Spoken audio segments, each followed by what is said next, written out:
Hello. What is good, y'all? Welcome back. Welcome back to Jump King today. Um, I made reasonable progress for my first time, but it's still going slower than I thought. So I may attempt to activate my God Gamer skills today. So I may be a little bit less chatty, but hopefully we'll get some insane progress. Because maybe I can finish tonight. I'm not entirely sure because I don't know exactly how much is left. But we'll see if I can buckle up and get it done. So today's that's the plan.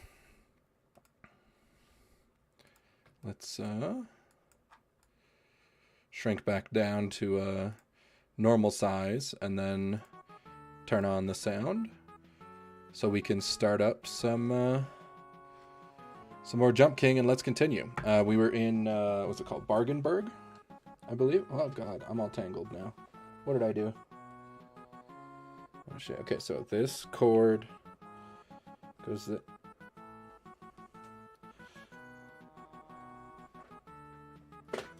okay, I'm good. I'm untangled.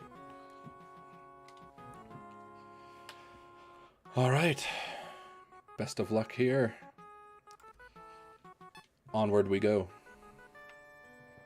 Because I will get that smoking hot babe at the top. Wakey, wakey.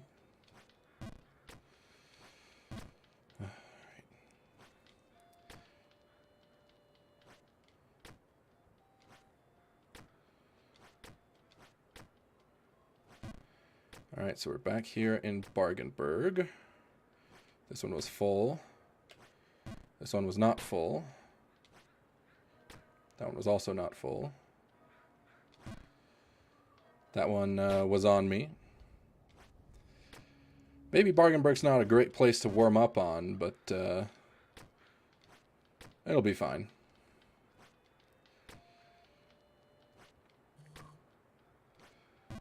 So I'm gonna ready on up today.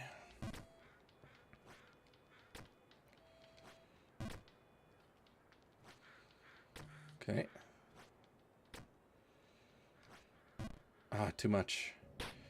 Yeah, this is gonna be rough to get back into it in Bargainburg, but hey, as long as I can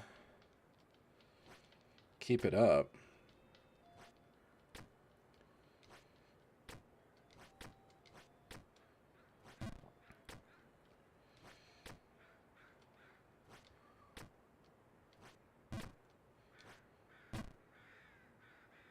Okay, and then so this one is not full. Oh, nailed it. Too little. Oh, that was a bad one. No! Oh, what a way to start. Guess we'll warm up the 3 hops as well, huh?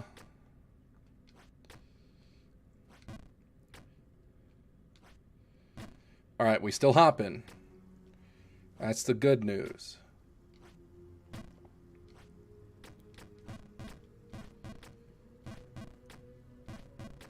Time to jump. Indeed it is.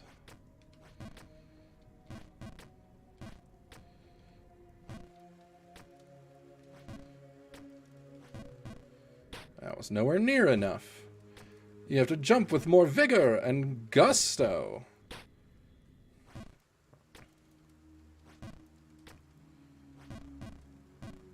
That was too much gusto. You need to be reserved and demure. Calm and cool.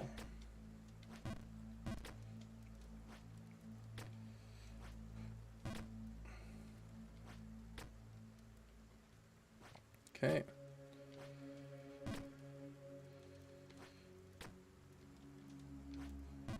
Okay, so I need to go slightly longer on that one.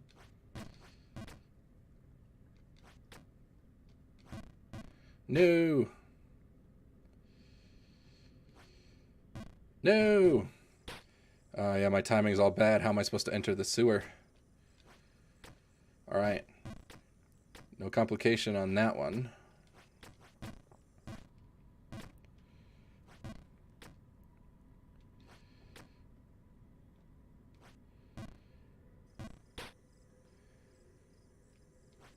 Oh man, it's kind of crazy how different it is when you haven't, even just the 1 day difference of having played it yesterday and then not, and then having come back to it today.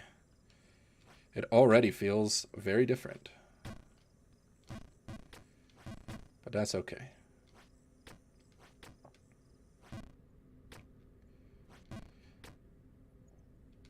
We'll get back there.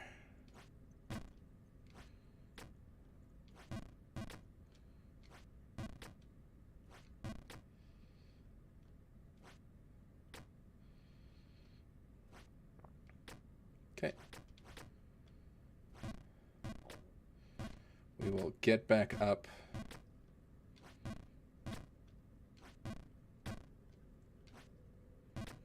There we go.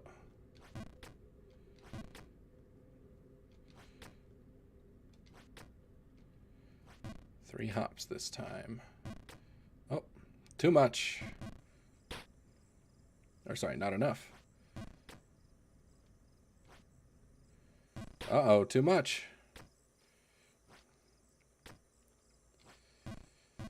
Ooh. Doing this game in multiple sessions seems like a bad idea.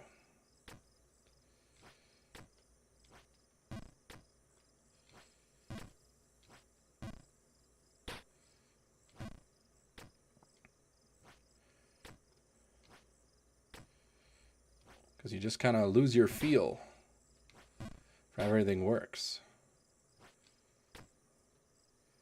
Because the memory is actually not the issue on this one. This one is, walking off of ledges. This one is, my fingers have not burned in the controls as much as you'd think after such a long gaming session.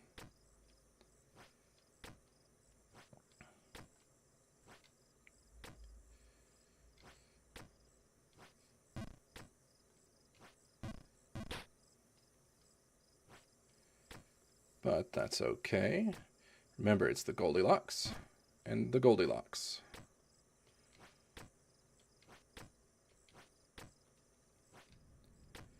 And then this takes longer. And that one also takes a little bit longer. Oh, right, that's the bad one, though. So like a 3/4? No.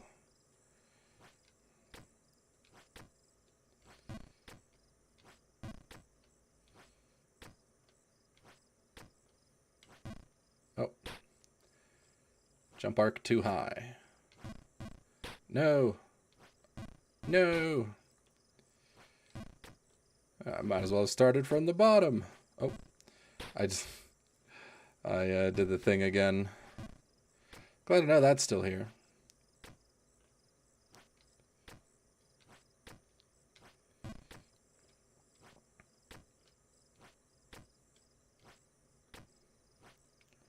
Okay. Let's get back up there.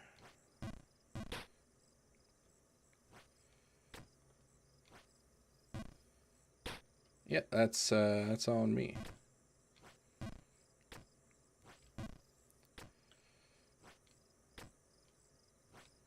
Okay.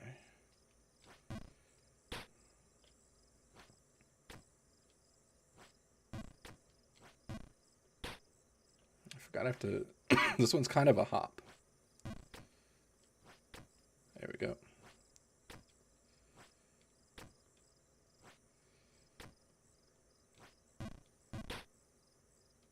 The Goldilocks ones are rough. Goldilocks. Nope, not far enough.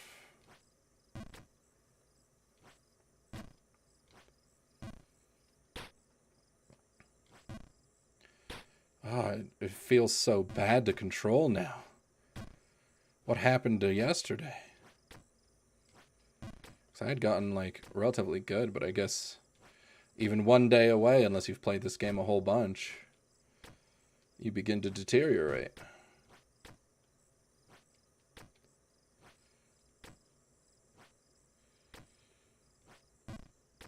Damn, what the fuck? Oh, shit. No, not the ceiling.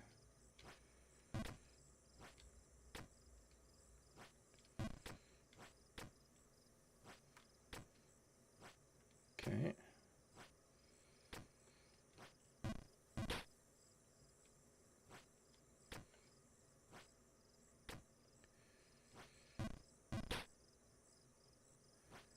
Gotta get the feeling.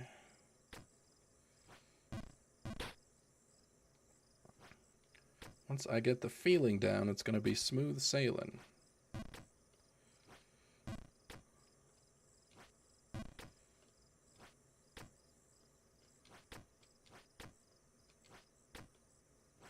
Okay.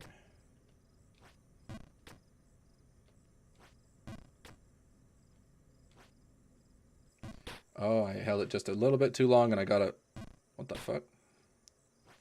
Okay. Didn't know that could happen.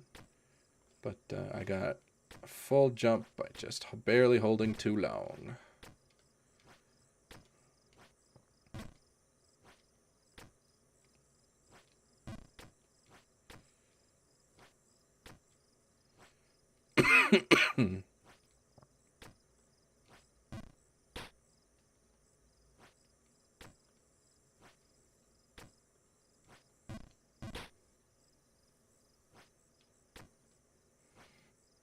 Okay. Why can't I get this one anymore? Is coming back a day later made me a little bit skittish? I think it has, because I keep on undershooting everything. Because I'm either doing full or too little on, like, everything.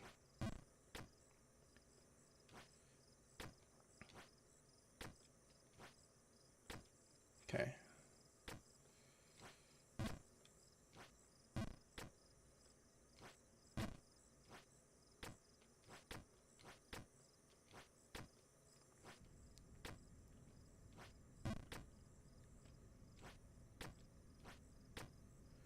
Alright, I think I'm getting the feel back.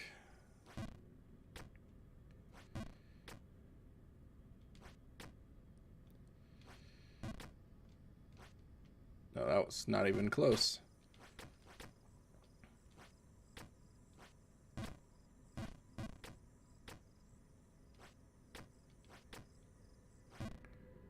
Okay.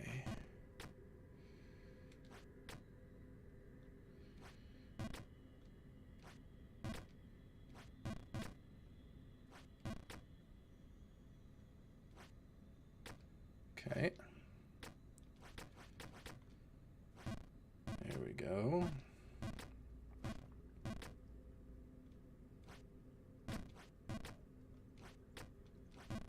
No, I hit my head.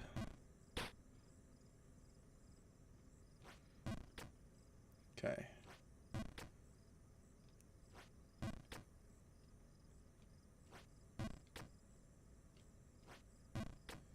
How was that too little?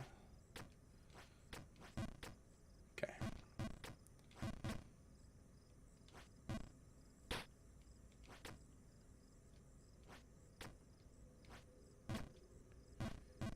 All right. Okay.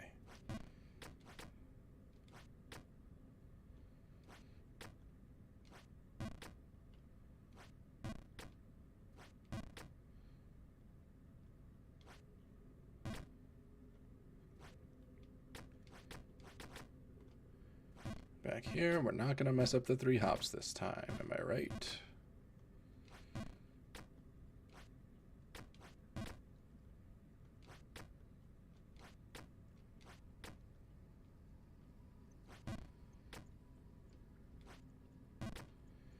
All right.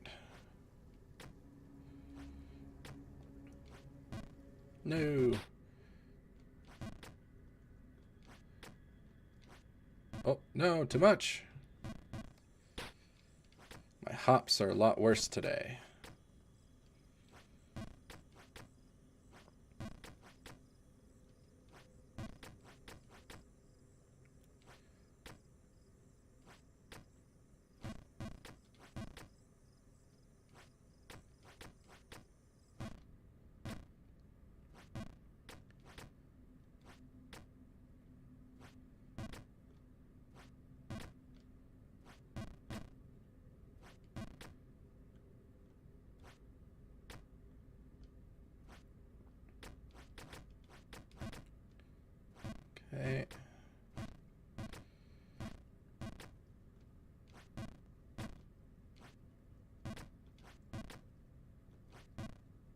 Oh, that was too short.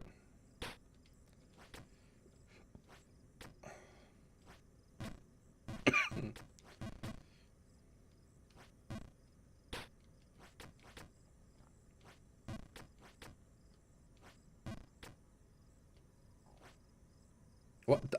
How was that one full? What the hell?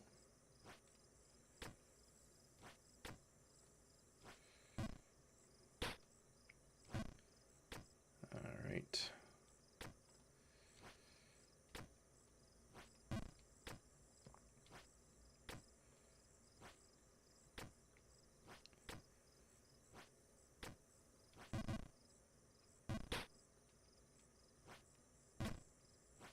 Okay.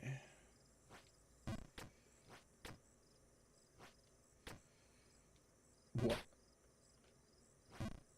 I just walked off. What am I doing?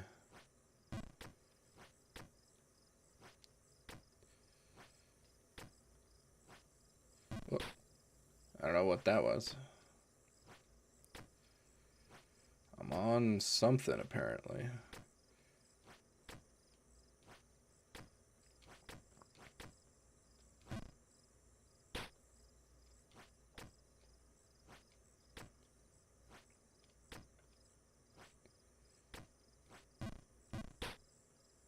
All right.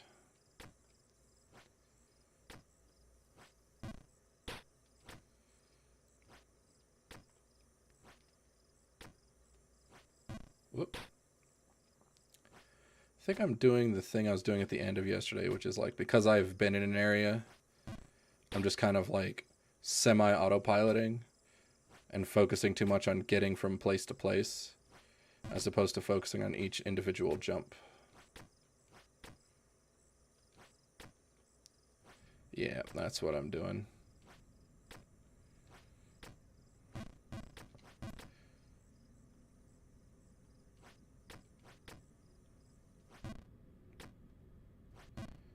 Okay.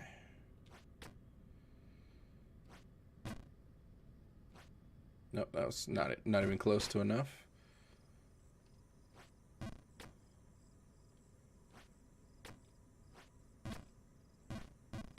Okay. Whoop. Whoop. What happened there? I literally held it down and he just didn't. Okay. And he just didn't. He just like did a little hop.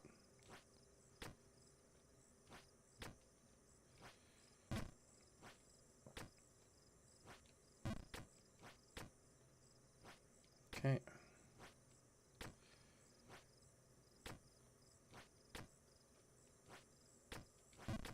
Oh, that's my bee.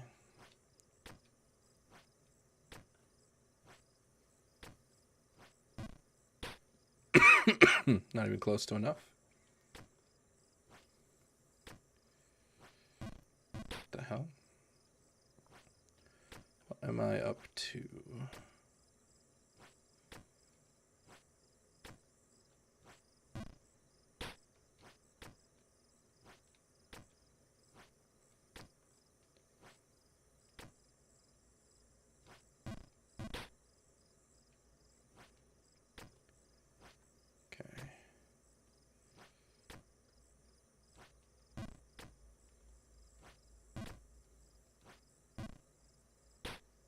Too much.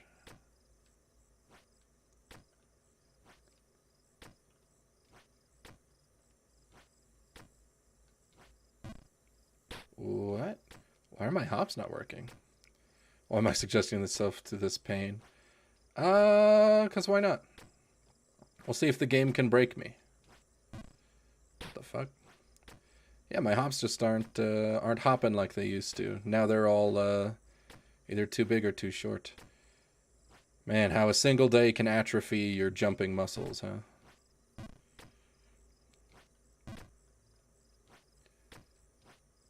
What the fuck? See, I'm just doing it again, and it's like, I'm not really even doing the same thing every time.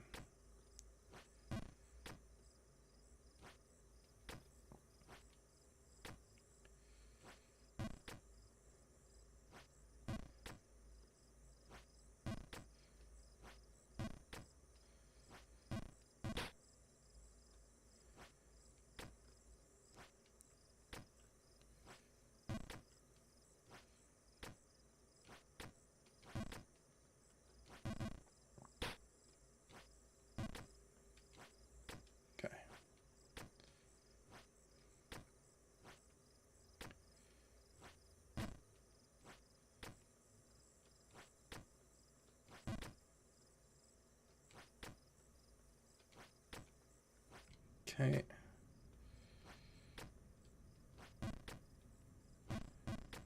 Alright, we're back.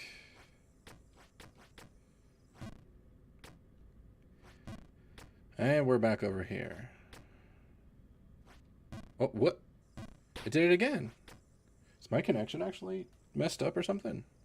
I didn't release the button.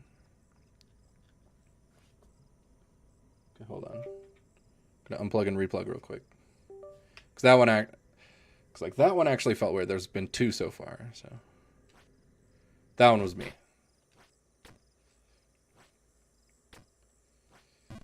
Okay.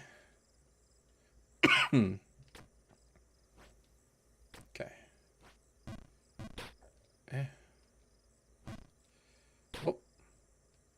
I hit my head on the ceiling.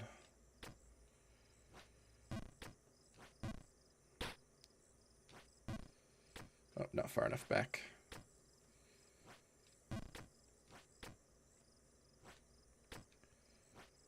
Okay.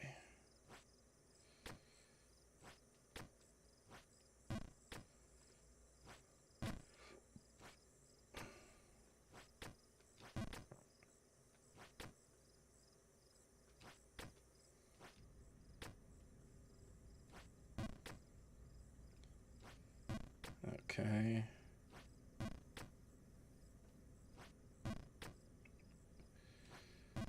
Okay. There we go. Oh, I thought that I could just full send on that. I must be misremembering.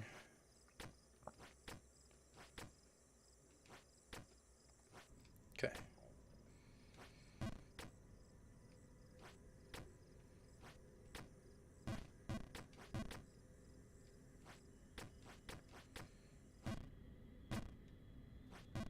All right.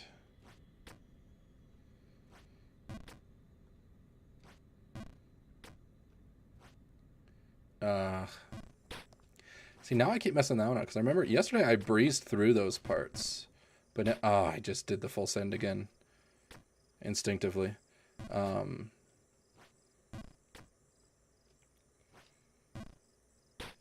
I was curious if I can just automate that part too. Nope. But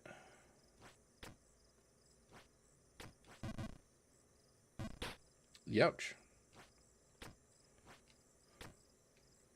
Yeah, so now those little like corner guys or the slopey guys are getting me for some reason. And I don't know why, because I can't remember exactly yesterday. So we'll see.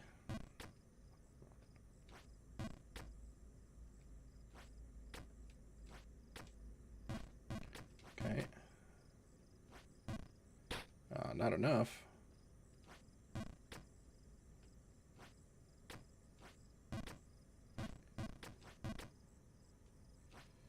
That was way too much.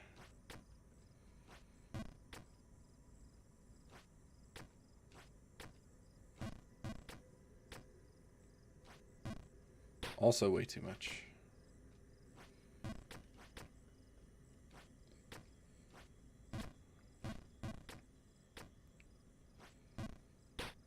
Not enough. Threading the I accidentally held it down too long, and he did the and he just automatically jumped, and I just walked off again. God damn it!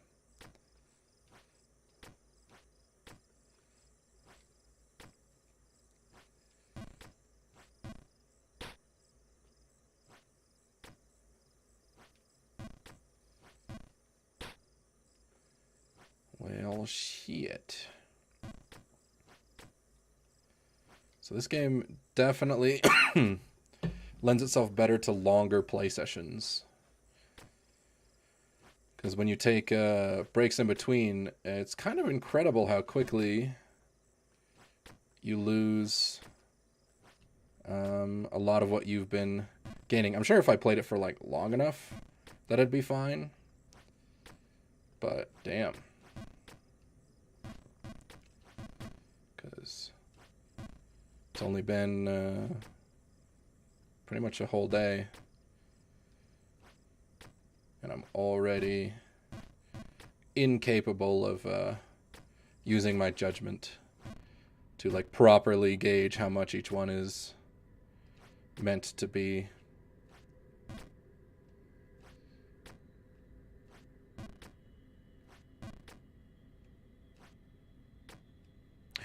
Oh, yep. I realized it just after I jumped, but I'd already committed.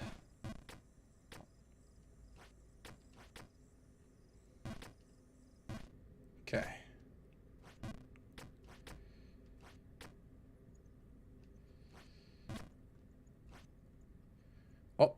Oh, the second one is slightly more, that's why. Whoops.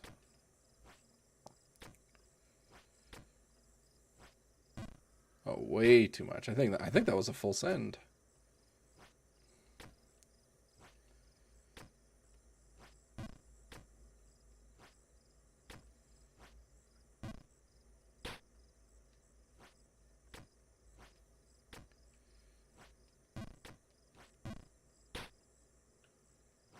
Okay.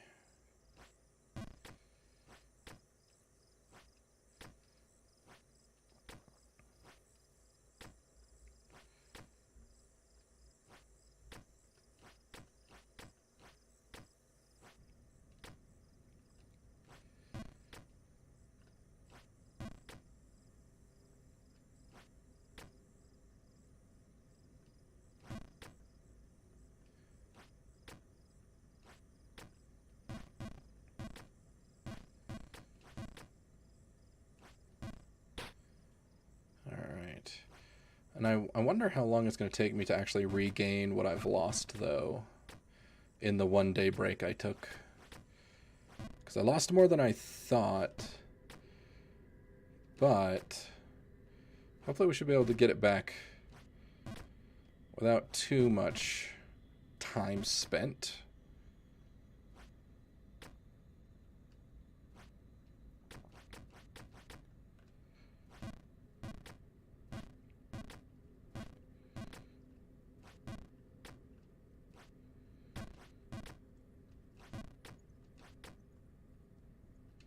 Oh, no, the micro step. God damn it.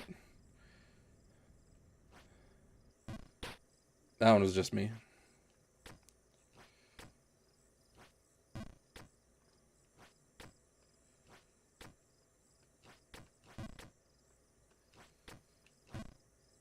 Ah. First time I hit my head there in a while.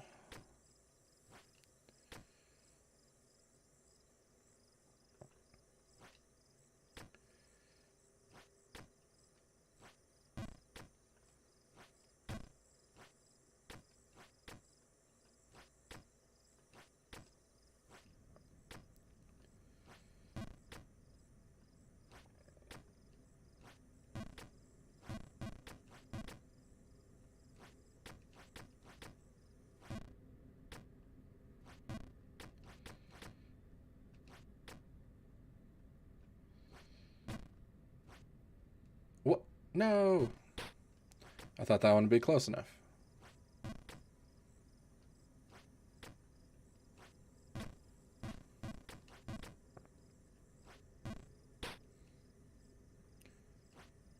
Still hate this part of the drain.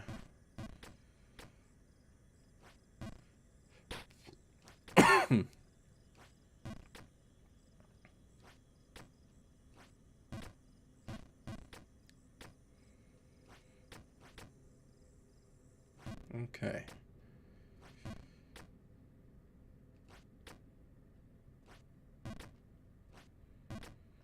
Yeah. There we go. We're getting somewhere.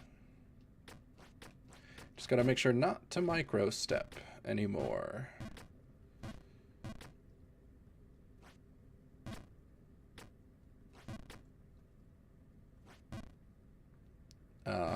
I needed to hold longer of a hop.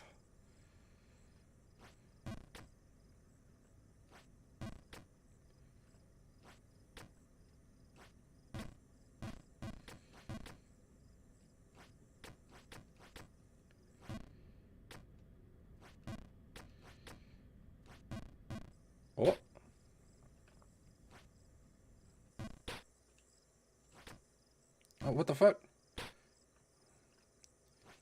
Why did he hop straight up in place and then walk off? What is this?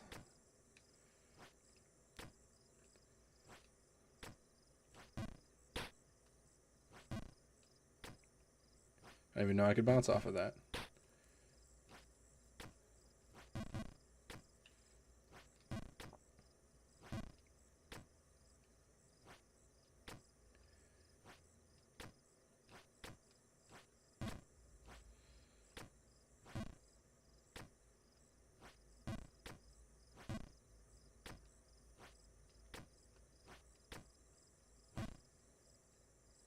Why did I go that direction?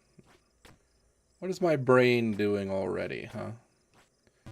I know it's not fried yet. Well, it just did it again. Huh? What Hello? What am I doing? I'm literally just jumping into the wall for no reason.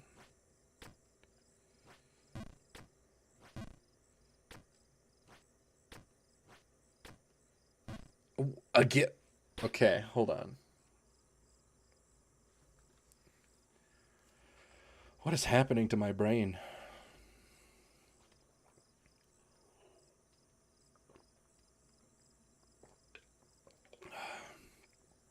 Maybe today shouldn't be a Jump King day. I don't know what's happening. If I'm only this far in and my brain is already imploding, then I'm not exactly sure if this is the game I should do. You know what? Let's start over from the bottom, and let's just watch meme videos. Because if I'm just going to be doing something like that, it's not the day for Jump King, I can already tell. So we'll try it another day. Which means today is an impromptu YouTube night. So, if you guys have any YouTube videos, we can absolutely give them a watch. I'd be happy to check them out. Because if I'm like, because that's not even like a part that I have to like jump at. I just have to like literally just hold down the button and the correct direction. But I just 3 times in a row just jumped into the wall for no reason. So I can tell today's not going to be a good day for Jump King. So we will be doing a YouTube night. Let's watch some stuff. Let's figure out what we want to do. If you guys have any suggestions, just post them here in chat. And I'll be able to grab them, I think. Because at least I don't think I have any auto moderation on for the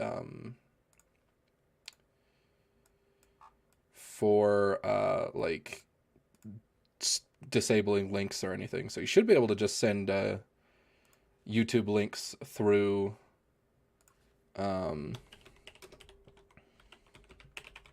through the chat.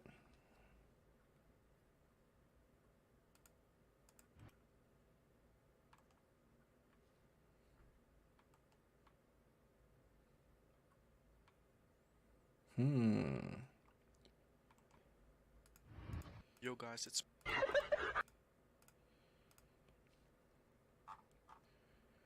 All right, so I guess first let's just watch some meme compilations. That's what we're gonna do today. So let me double check. Everything is still good to go. Okay.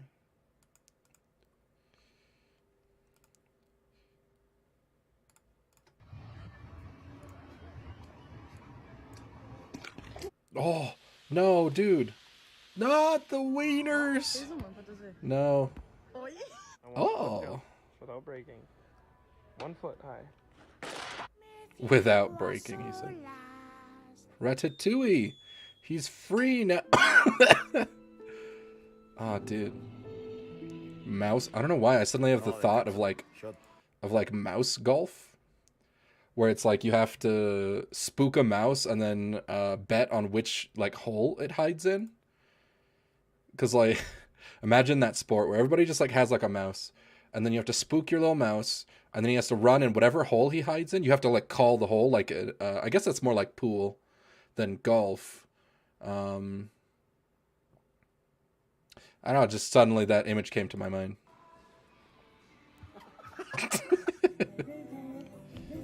Oh, kitty. Oh. Oh, damn, she got it. Oh, I thought it was about to just be cool.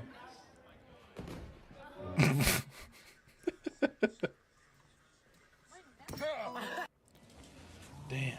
Oh, wait, I should change my title. I just realized. What's my title? We're going to change my title.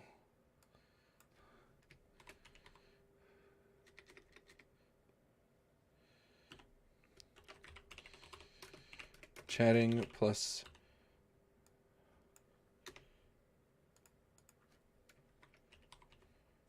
memes. Watching memes. All right, title updated.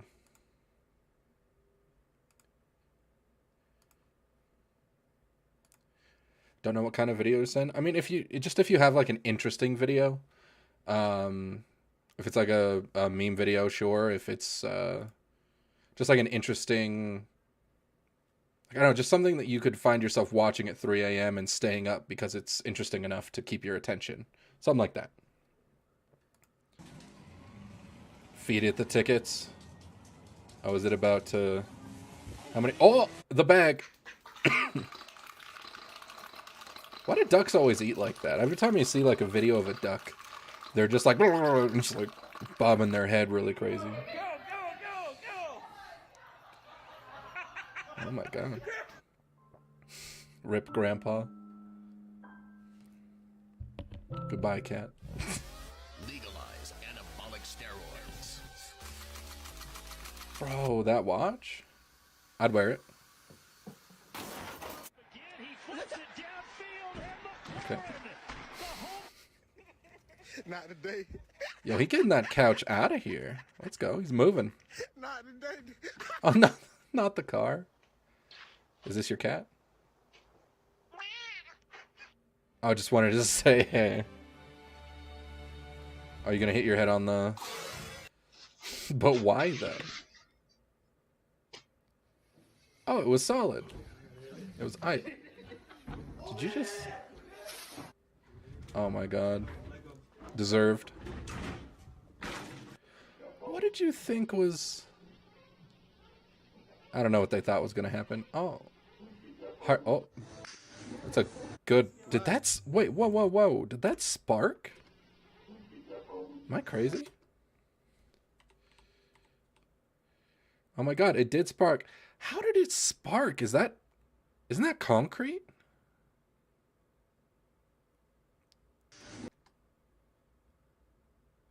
Am I crazy? Is it possible?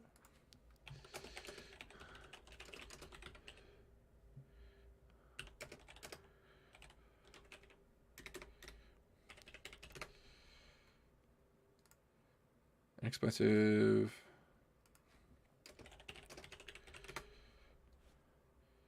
Yeah, I know flint rods. What metal sparks on concrete? Huh. Never mind. I guess I was just crazy. I guess it's a common thing. Because I was like, what the hell metal does does that golf club have to be made of? Why? Oh, is this like that game where it's like the dudes just like hit each other in the nuts until one of them like gives up? Except it's just slap your bald ass head.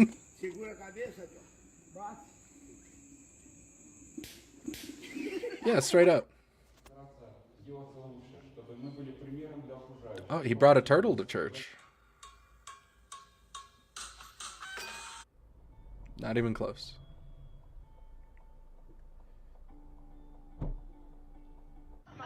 Oh, thanks. What a homie. Oh, damn. He got the shovel flip?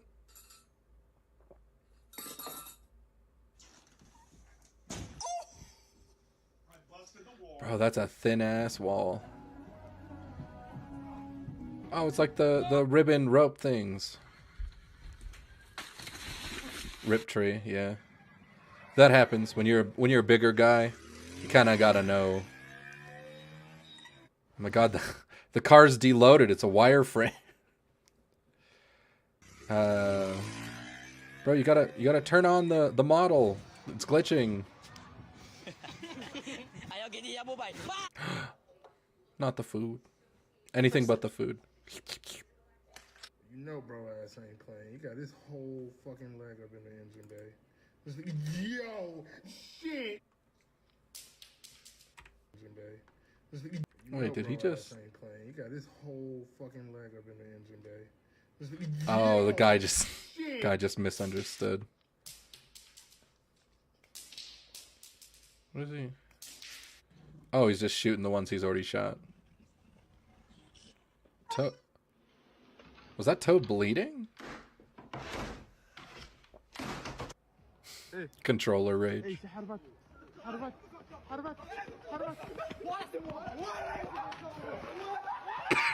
Oh, Jesus, bro. Creepy music. Oh, your trunk's open. Hey, your trunk. Your trunk, it's... The person gotta be drunk.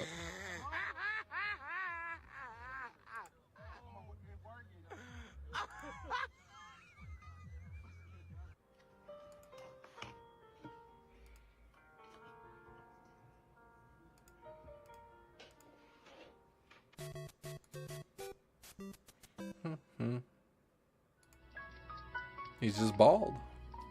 Excuse me, what's the actual... Looked like a chicken nugget. Hope you didn't need those skis. Ah. Fuck, dude. Squirrel bites? I spook. Goodbye. Aww. Meow.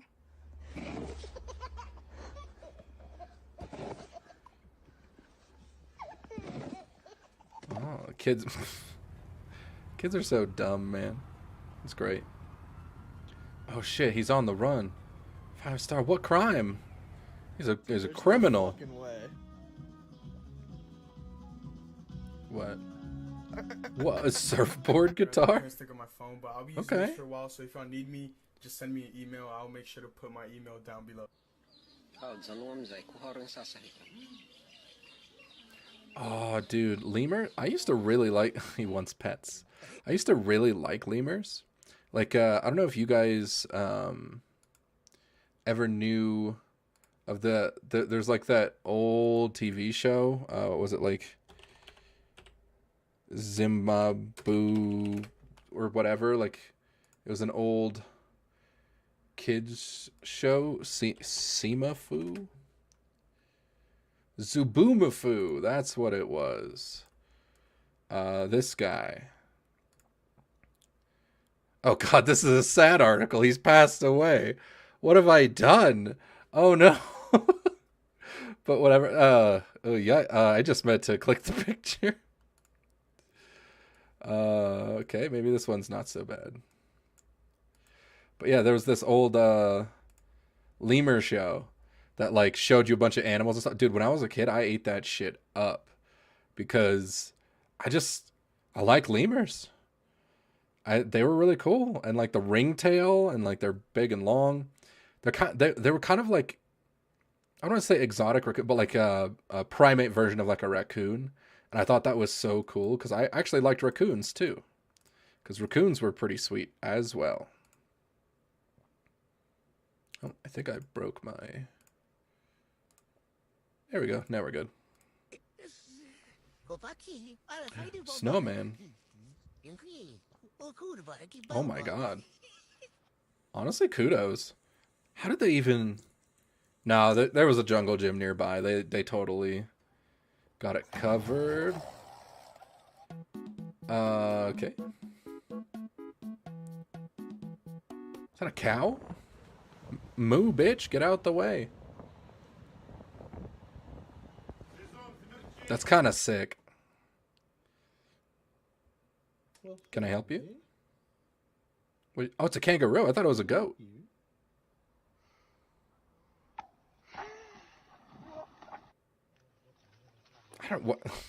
Honestly, I don't know what you were expecting. Oh, this is gonna go poorly. Let me guess. Never comes out? Or does the thing come out without the phone on it? Yeah. Cinematic. It's the rule of stories.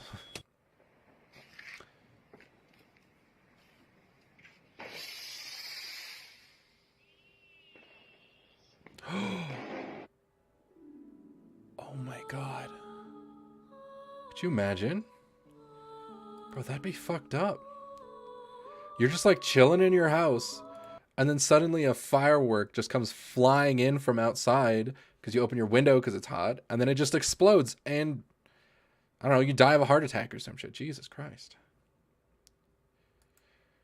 Alright, I guess we'll see how funny this one is, because I have to apparently try not to cry while I laugh. Almost certainly not going to be that funny. Most of these compilations, especially the You Laugh, You Loses, they're usually mid.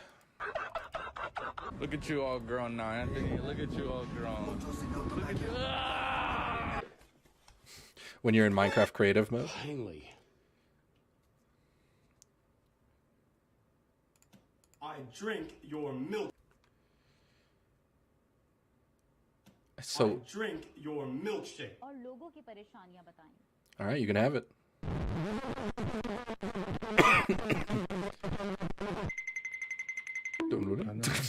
Please, Kratos.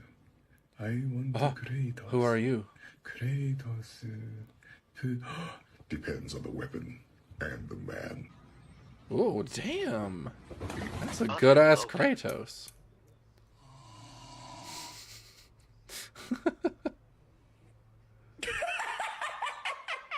What the fuck was that face you make?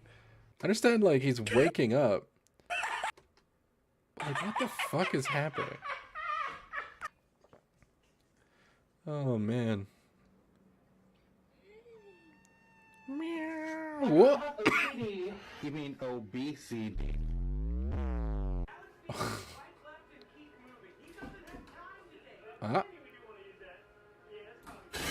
Oh. Somebody fell down. Good, I'm done. Ooh. Yo, look at this shit, man. What the fuck? Nah,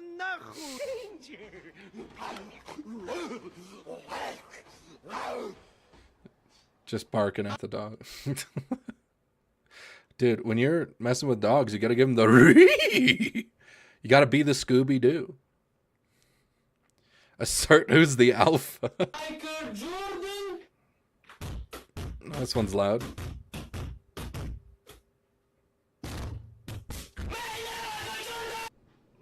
That one was loud. Mow. Mow. Mow. Mow. His voice is a little deeper than most cats. There is no point in owning a Switch. Can your Steam Deck do this?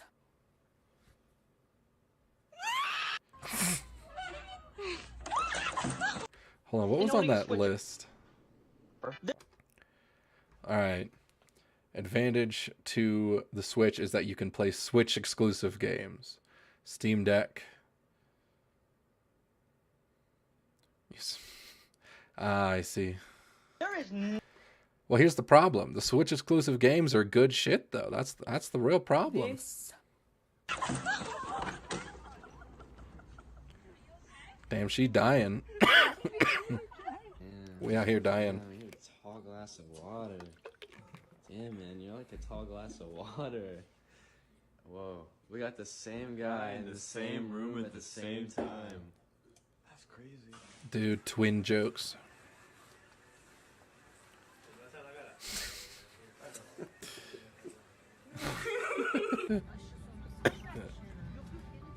No stowage, woo. No stowage. No, we're fresh out. No stowage allowed for you. Oh, we saw this one in the other one. What are you doing? I'm using this avocado as a water cup like the Amazon used to. Oh, who might that be? Oh shit! Come on in. That's a...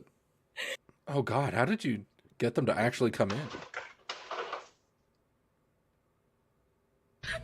Spooky. Damn. Short people problems, huh? Hello? Sorry, we're very short employed. I don't feel good. Was that... Did the drive-thru worker take the headset with them into the bathroom? Hello? You can't do that. I mean, it was hilarious, though. Fuck. Up the wireframe car again.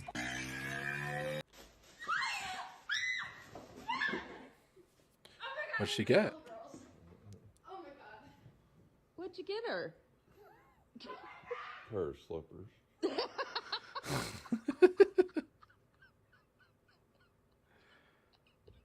You know, it could be an overreaction. But it's also kind of hype. Whitefoot like Oh, good morning, my boy. Bro, put that down, bro. What's up? My guy, oh my goodness, bro. Bro, what do you think you want? I found this like memory box. I could use one of those. A memory box would be nice. Yeah. Here's some Oh, keys. secret I think you can put the keys. keys in here. See what it's probably me and my friend. Let's see what we said.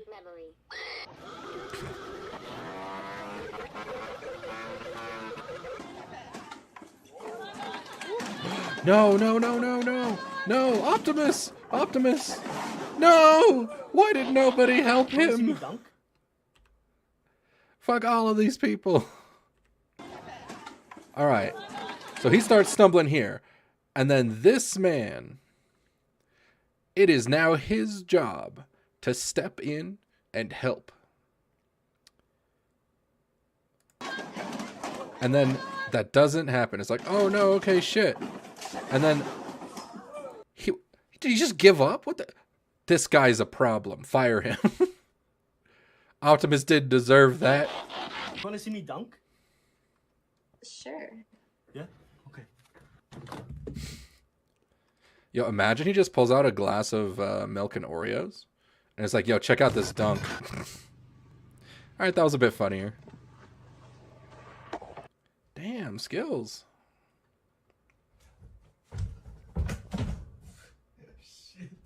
Oh shit. Oh shit. Yeah, he's okay, I'm sure. Damn, that's crazy.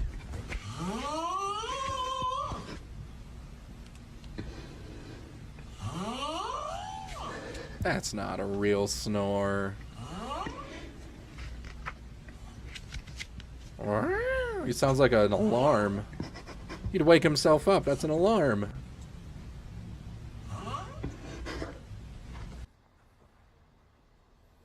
Gas. I got me some hot water. I boiled for like Gas. What happened? What? Why did it just explode? Am I missing something? I got me some hot water. I boiled for like 15 minutes. It's so cold out. I'm gonna throw this. Oh, in doing here the boiled water in the and cold thing. evaporate this. I wanna see what this does. Oh, you're gonna It might slip. not work, though. I don't Don't know. slip. That's boiling water. Don't slip. Holy shit! It did work too. Good job. Ah, you fucking motherfucker! I told you not to slip. Bitches ain't shit. I specifically requested you not slip. Oh, napkins! Oh, little guy. Oh my god. He's just a little guy. Hello? Suzuki immediately gets Oh, he attacked got it. by a zombie that bites him. But luckily, he is wearing 10 Rolex.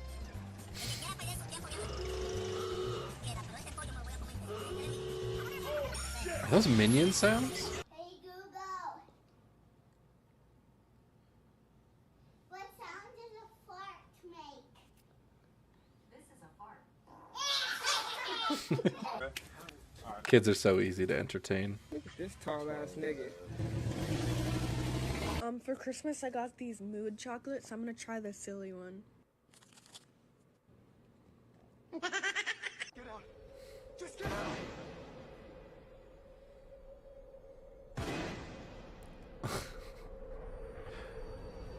Oh, dude, this is Apex every time. Somebody's just like, oh shit, there's a whole squad here. And then it's just like, well, we are not together. And by the time we get there, it's over. Executionered. Oh. Is that multiplayer Portal? What the hell?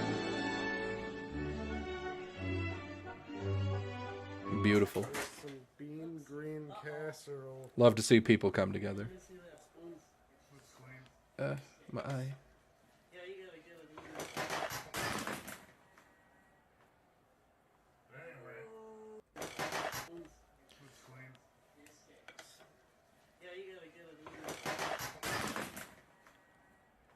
How did... I've heard these Slim Jims have some snap. We're about to find out. Oh, what's the joke?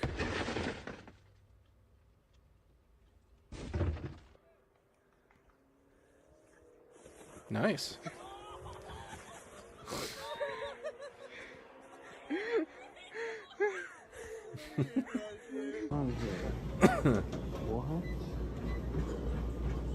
Damn, you got hot girl feeding you food? That's motivation.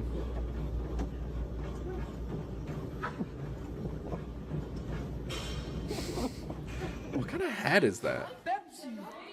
Epsi. Psi.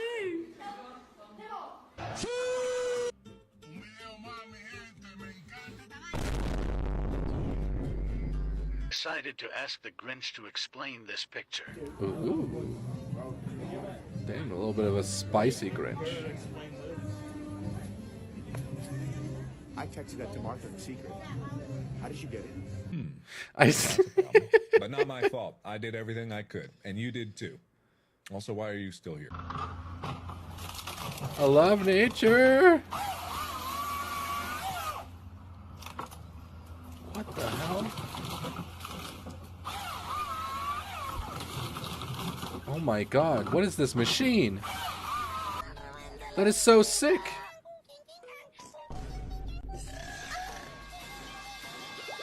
We were putting the house. You need me and Reb to just throw it to you. What is that? Is that like Clash Royale or something? What the? That creeper actually is friendly. Yeah, I told ya. Don't test it. It's Don't friendly. test the theory. It's a friendly creeper. It's a friendly creeper. Huh. Hello. Are you serious? Nice little creeper. We'll hit a home run. They're saying there is a 17-year-old girl. Don't. Alright, real quick, don't do that, by the way. Don't go into a store and fuck everything up just for the internet clout. You're making people's days a lot harder. 17-year-old woman who... My little bro got in the game for 12 seconds, and he did this.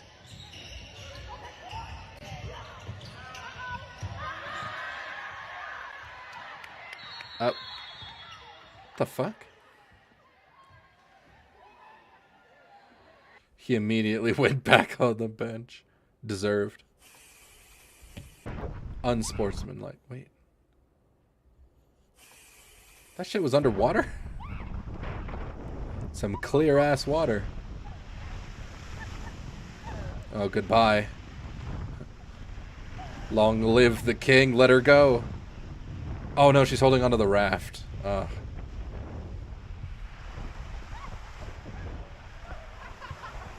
This goofy on phone. She managed to hold on a lot longer than I thought. What the fuck?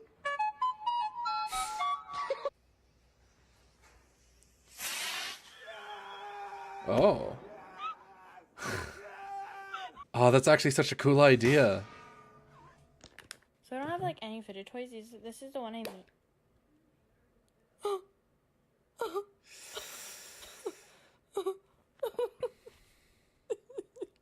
Is that shaving cream or whipped cream?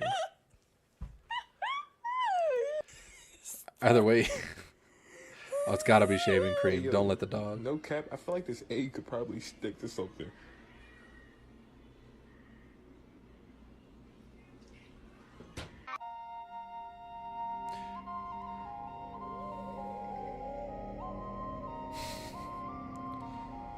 He's practicing.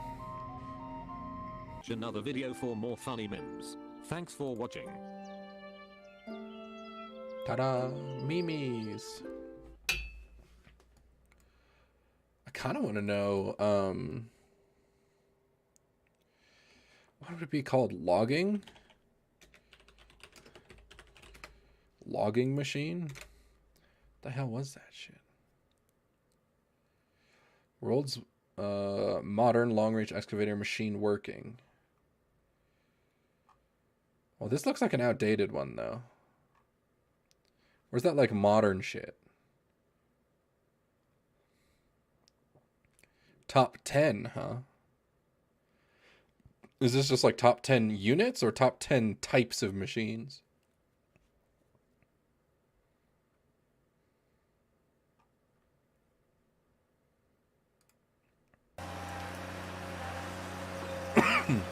This looks like the, one is just a small tree.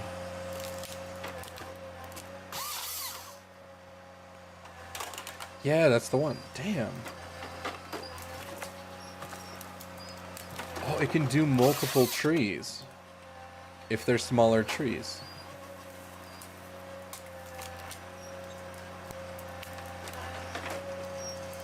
Damn, what the fuck?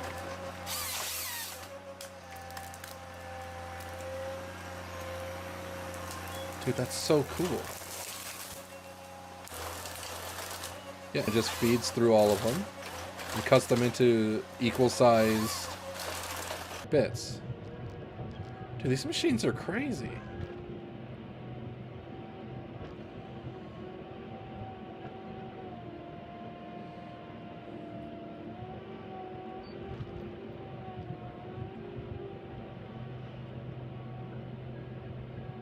Oh, that one didn't hold it, though.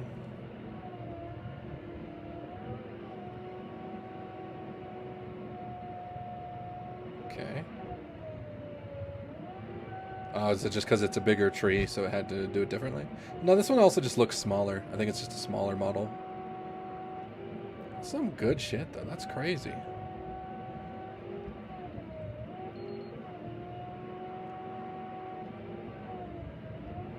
God damn.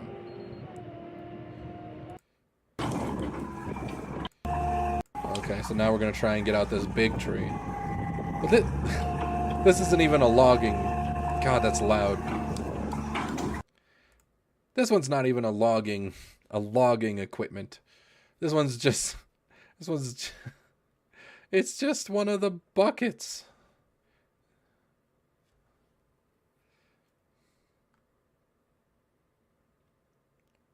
All right, so what's the new plan?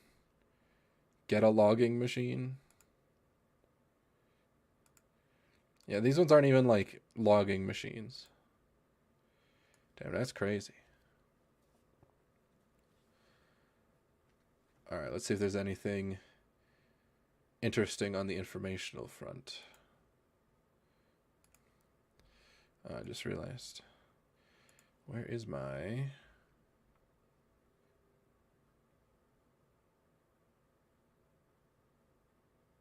Clicky, clicky.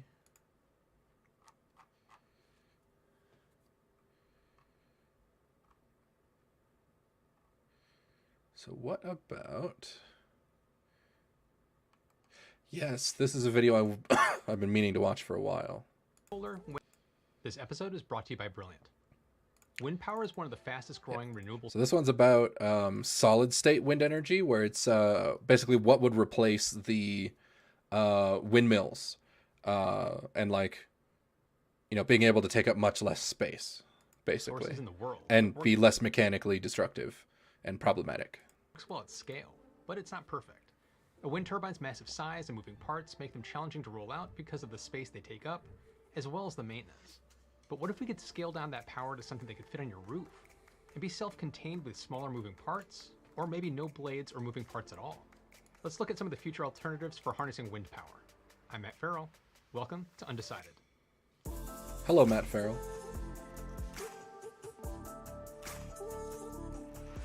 It's not hard to see that along with solar, wind power has been a major player all over the world in lowering our carbon emissions from fossil fuels. Well, yeah, wind is free. According to the Air latest free. global wind Air free. report, 93 gigawatts of new global wind power capacity was installed in 2020, with the US and China leading the way. And currently, Damn, China like that? Okay. I don't know China had that much. Making it the green power source with the most decarbonization potential per megawatt. It's helping to avoid over 1.1 billion tons of CO2 globally. But wind turbines aren't all good. No. As I mentioned in a previous video, wind turbines have several downsides. They got some Harnessing problems. Wind requires high upfront costs. So I live in Wyoming, and we have a lot of wind farms because we're big, flat, and very windy. So it's a prime real estate for wind farms. We have a ton of wind farms, and these things are like they require so much maintenance. Scary maintenance too. Like most people wouldn't be willing to do the type of maintenance this requires, let alone be qualified enough to actually know like how to fix it with engineering and stuff. So it's like a better solution is absolutely warranted. Like if we can get one. Isn't effective for individual homes or small scale installations as they are at large scale. The construction of wind farms has also had an impact on wildlife. And while they do kill a good number of birds and bats every year, when you look at those numbers in context, it's blown a little bit out of proportion. The U.S. Fish and Wildlife Service estimates that between 140,000 and 500,000 birds die at wind farms each year. Now compare that to 2.4 billion birds that are killed in the U.S. each year by domesticated cats. Or the 1 billion birds sounds like a lot until you think about it. There's simple solutions for wind turbines that are proving effective, like just painting one of the blades black. It's helping to protect the birds. But there's also the fact that turbines have a lot of moving parts, like the gearbox, which requires a decent amount of maintenance. Painting one of the blades black? How would that help birds not crash into them? I don't know. They need to be checked 2 to 3 times a year. I have no knowledge on that. State wind power arrives on the scene. There we go. That's the name of the video. University of Technology in the Netherlands removed the need for moving mechanical components and created UECON. I think that's how you say that acronym, which stands for Electrostatic Wind Energy Converter, kicking off the development of the ion wind generator concept. And while it's still very much in development, it provides significantly lower maintenance costs, less wear and tear, and no noise issues. And how it works is kind of fascinating. That's cool. UECON utilizes wind to create a flow of charged particles through the air that this is like the ionization stuff, right? In this case, because this is hold a positive charge, and when the wind so I bet this is an extension of what do they call them? There's like those turbines so you can like electrify wire and it creates an air current if it's I don't remember what those are called, but there's a way to electrify the air current and it creates thrust. And so like it's one of the theorized like possible turbines that could be useful if not for like rockets and all that, because you need a lot of speed for those, but something like an airship or something like that could have a much simpler, gentler and that would also keep a lot of fuel and that kind of stuff away from them, which they have a problem with because of the massive amount of flammable gas and stuff that they have. So you could just then run electrical currents through wires, create some amount of thrust, and then kind of leisurely approach your destination. Blows through them, this movement of the droplets produces electricity. So this one is a prototype of UECON. Yeah, so it's doing the opposite then. So instead of using electricity to create a wind current to create thrust, they're taking existing wind and extracting the current from it, and like using the electrons and all that. That's cool. But I couldn't find any electron wind. That's what it's called when it comes out of the thruster. If it's still actually running or not. Now, an obvious downside of this idea is the reliance on water to carry the charge. You need a water line run to the installations, and it wouldn't work in freezing temperatures. But there's another idea called the solid-state wind energy transformer, with the unfortunate acronym SWET. It's developed by Richard Epstein. His approach is very similar to what the Dutch developed, but instead of using water, his concept uses ionic currents to produce electricity. Yeah, that's the stuff I was talking about, ionic currents. Hydrodynamics. Richard Epstein described the prototype as a series of 55 parallel aluminum wires strung between two 8.5 meter tall wooden masts, separated by about 8 meters on a flat roof. Okay. All the wires were electrically isolated from the masts. In the prototype, there were two kinds of wires: attractor wires, which were the plain wires, and emitter wires that contained small tufts of 7 micrometer diameter carbon fibers attached about every 15 centimeters. When small negative currents flow through the emitter wires, the tufts create a coronal discharge, releasing negative ions into the air. It's not that different from the ionic air purifiers that were all the rage in the early 2000s, if you remember the ionic breeze. I'm still trying to forget those commercials. So just like the UECon concept, the wind blowing past the wires carries the negative ions with it, and the array gets a slight positive charge. This causes electrons to flow from the ground, which can be collected as electricity. The prototype developed by Epstein has just 1/20th of a watt of power. It's not that much. But it's just a prototype to prove the concept, and it's still in the first steps of development. Interesting. Now, utilizing the same principles of UECon, the Dutch Windwheel Corporation is developing a 160 to 180 meter tall building that is going to be a landmark of Rotterdam. It looks kind of like a gigantic donut. The hole in the center will be putting this solid-state energy generation to work. The structure is also intended to pull together multiple eco-friendly technologies like rainwater capture, wetland water filtration, and solar energy. So they're making like a eco-friendly super building. And a sky bar. Who doesn't love a good sky bar? Well, it's expected to be built sometime between 2022 and 2025. Now, as cool as that's a tech big is, range. It's still very much in the early phases of development. But there's some other technologies that could be hitting the residential and city market sooner. Another type of wind generator without moving parts has been developed by Vortex Bladeless. But warning, it looks a little weird. This Spanish company has developed a vortex-induced vibration-resonant wind generator, which is based on the principle of vortex shedding. When you say it like that, and then it looks weird, and then you show me this, you're asking me to call this a dildo or a vibrator. You're asking for it, okay? Although it actually kind of does look like... Hold on, let me grab my... So I'm holding up my tablet pen with like a eraser tip up. And that kind of just looks like it. It kind of just looks like... it just looks like a tablet pen, actually. Okay. The generator is built with the shape of a cylinder, producing electricity through the alternator system when the mast oscillates. The bottom of the rod is firmly attached to the ground, but the upper portion is unconstrained and able to vibrate. The structure is built with materials used in traditional wind turbine blades, which is resins reinforced with carbon or glass fiber. But blades with wind turbines get rid of the mechanical elements that can suffer wear by friction. But how does this wiggling, vibrating column produce energy? Well, to understand this, we need to jump a little bit back into the world of fluid mechanics. As wind passes by a blunt body, the flow is changed, producing a cyclical vortices pattern known as vortex shedding. Now imagine placing a cylinder partially submerged into running water.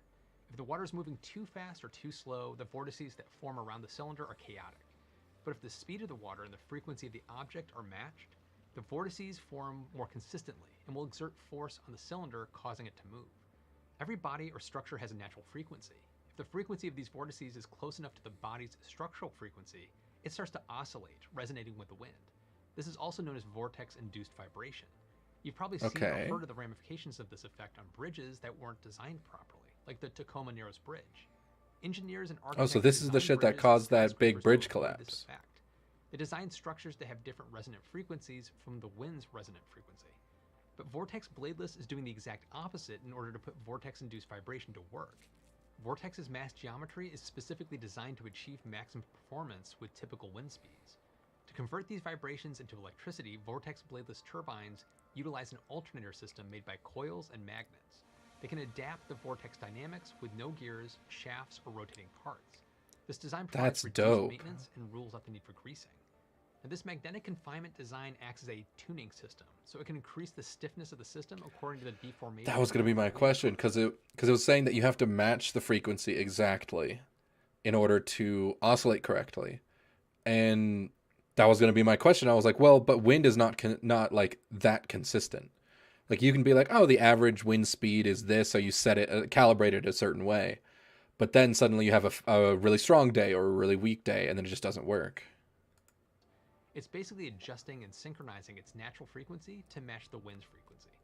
If you compare turbines of similar sizes, a vortex bladeless turbine harvests about 30% of the area that's covered by a 3-bladed wind turbine design. This is called swept area. The bottom line, vortex technology is less power efficient than traditional 3-bladed turbines, since the power production is proportional to the swept area of the turbine. Makes On the sense. flip side, a smaller swept area also means more bladeless turbines can be placed in the same area, making up for that efficiency gap. Now, running at low Also fair. wind speeds, it's able to generate the same power for less cost. Oh, problem It's with about 45% cheaper than a traditional 3-bladed design. I was about to say the next problem that comes then, because if it's like, oh, okay, so it's less efficient, so you need more of them. Well, more of them costs more. But if you can genuinely make them for like a fraction of the cost of these, then having multiple doesn't actually matter. Now, running at low to medium wind speeds, it's able to generate the same power for less cost. It's about 45% cheaper than a traditional 3-bladed design. The Vortex Tacoma model, which is 2.7 meters high, has an estimated power output of 100 watts. And the company expects the Vortex Tacoma models to have similar prices to medium-high production solar panels. Now, getting closer to the residential market for wind turbines, Savonius turbines have been gaining in popularity. These wind turbines are simple drag-type devices that consist of 2 or 3 scoops. Due to their curvature, the scoops experience less drag when moving against the wind than moving with it, which makes it extract less wind power than other lift-type turbines of a similar size. However, they are very cost-effective and can operate regardless of the wind direction. The blades in the turbine have no mechanism to alter the angles, and they're more bird and bat friendly than conventional 3-bladed turbines. Now, with that in mind, the Iceland-based company Icewind has been manufacturing Savonius turbines for residential and commercial applications. Their CW100 model, which is they're kind of pretty here in the US, is that, designed to deliver is that weird that they're like with just little or no pretty? maintenance for over 25 years. This 1.5 meter high turbine is able to withstand speeds up to 130 miles per hour or about 60 meters per second. Oh, that's and crazy. generate up to 600 watts. The company sells each turbine for $3,200 and a complete on-grid system with a 1.5 kilowatt inverter for $4,180. Now in the US, the cost of a set of solar panels to produce the same 600 watts would be around $1,900. The turbine's a bit more expensive, but you also get the potential for producing power during the night. But the innovations on wind power don't stop there. Halcyon is a startup based in Salt Lake City, Utah, and is hoping its portable wind turbine will be the next big innovation in clean energy. The company's been developing what they call a power pod, which is a small-scale wind turbine designed specifically to work in towns and cities. The power pod does have a blade system, but it's completely contained within the shell, making it safe for kids, pets, and wildlife since it has no external parts. So that's what I was about to say, because those aren't curved, so it doesn't actually do anything, but it just shoves the wind inside. A 1 kilowatt wind turbine could produce up to 3 times more power than a normally mounted turbine of a similar size and swept area. This extra power comes from the advanced blade system of the pod, which boosts the wind speed by 40%. To make this happen, the power pod takes air and funnels it into a smaller exit, which speeds it up before hitting the internal blades. In a way, it kind of reminds me a little bit of the Dyson vacuum cleaner's Vortex Cyclone. Now, much like some of the other turbines I've talked about, the interesting angle with the power pod is its capability of being either connected to a building on its own or paired with solar to diversify your power sources. And the power pod's design means it can be installed anywhere. House rooftops, public buildings, fences, you name it. Nick Hodges, the founder of Halcyon, created a map showing the average daily power generated from a 1 kilowatt power pod compared to a 1 kilowatt solar panel system in different parts of the world.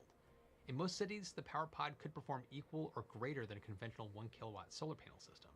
A big reason for kind of this wild. is the 24/7 operation, while solar is limited to daylight hours and has lower production on cloudy or rainy days. Although the power pod isn't for sale quite yet, and the specifications aren't well known, it's an interesting idea to bring wind generation in a more flexible package. Dude, I wonder how crazy it would be and how difficult to like try and build your own wind turbine. I bet you that shit's insane for like a DIY turbine. Three-bladed turbines that we're used to seeing everywhere. These innovative, small-scale, lower-maintenance wind generators with no or hidden moving parts hold a lot of promise. In the coming years, we'll probably be seeing more of these alternatives on tops of office buildings and even our homes. I think I'd opt for the power pod over a wiggling column, but I won't be too picky. But if you'd like to understand more about how the Vortex bladeless design even works, or how the ions flow from the solid-state designs that I talked about, you can Incoming ad for brilliant.org. Well, I watched your video, so we can let you speak your spiel. Charge, and how ions can flow across different elements like salt water. But even if you don't get charged up about electricity... That was actually pretty cool. So they're making some real strides then in what they're working on. All right. So is there any other videos that I have waiting to be watched that are interesting? There's 2 ways to animate a blink. Huh. But 2 ways, you say?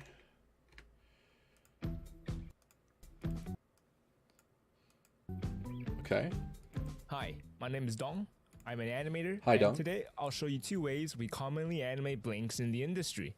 One that we often use in anime, and another one that is often used in the Western animation industry.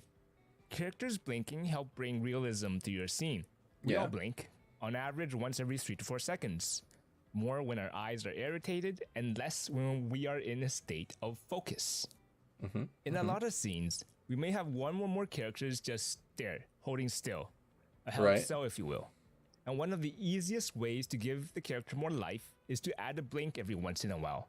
And that's what we're going to do today to our character. I'll be drawing in Clip Studio Paint. And if you have any questions about the software, please check out the video I did on that. As far as I know, that's pretty standard these days. Otherwise, feel free to use whatever software you want, or draw on paper for that matter. I will provide a link to the layout template I use in the description below, as well as a timesheet template later on. Oh, this is the anime industry template. I've seen that. Here, I have an empty scene that is 3 seconds long. We'll have our character blink once every 3 seconds. The first thing we need to do is to just draw our character. This is going to be our rough keys, so keep it loose and quick. Here's a little shorthand I use to help me with drawing a face. I try to sculpt the rough contour of the head and use construction lines to figure out where the eyes should sit and where the middle of the face should be. And standard quick structural Let's draw the rest sketch. Of the body. Get those neck and back muscles in there, as well as the clavicles connecting to the shoulders. And now for the eyes.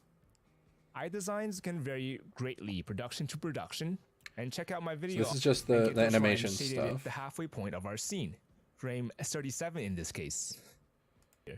Same thing as always, blue for shadows and red mainly for highlights. Oh, he's talking about the shading and lighting lines. Those lines shaded in on a new layer to make it easier to read.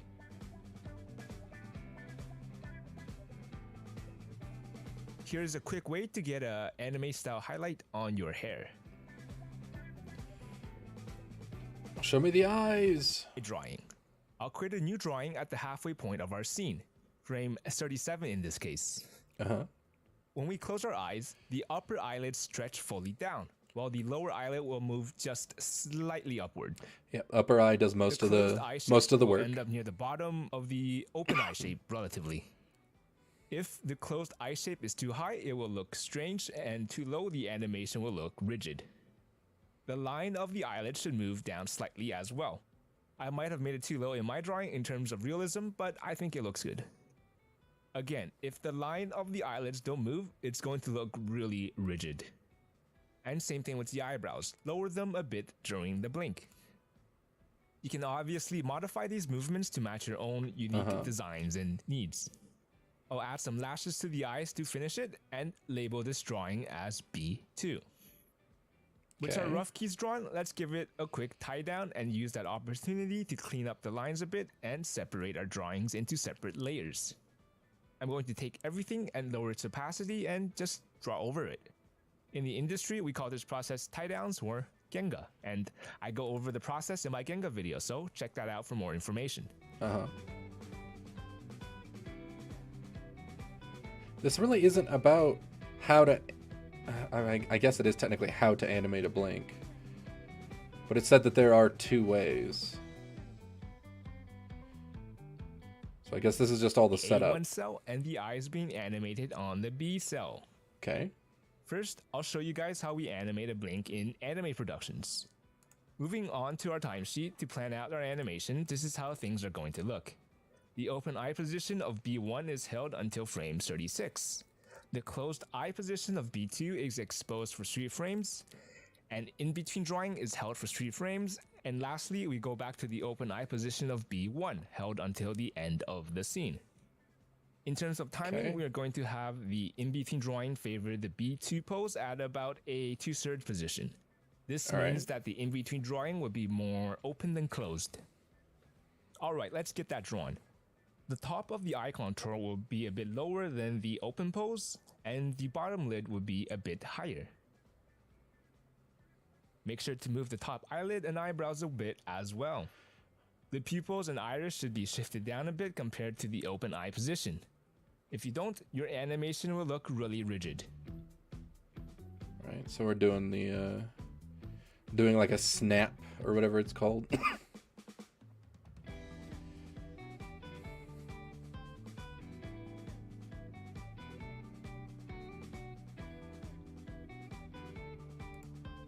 Okay, we got everything shaded in, and let's give it a label. B2- to indicate the in-between. Let's play back what we have. Looks nice. It's very quick and snappy, and has a good feeling of weight. Next, I'll show you how blinks are done in the West. I learned this from an old Disney animator and used it back when I worked in the Canadian animation industry. Here, we still have the closed eye position at frame 37, but there will be an in-between drawing at 35 held for 2 frames. There will be another in-between drawing at frame 39 held for 2 frames, and then we expose the open eye position again until the end of the scene. That first in-between drawing will be timed like this, with the drawing favoring the B2 closed eye pose, meaning that the drawing of the eye will be more closed than open, opposite from before. Okay. Alright, let's get that drawn. Again, everything I talked about earlier applies here. Move the top down, the bottom up, and don't forget to shift the pupils and iris down a bit. So this one's just like more of a direct halfway than is the Western style.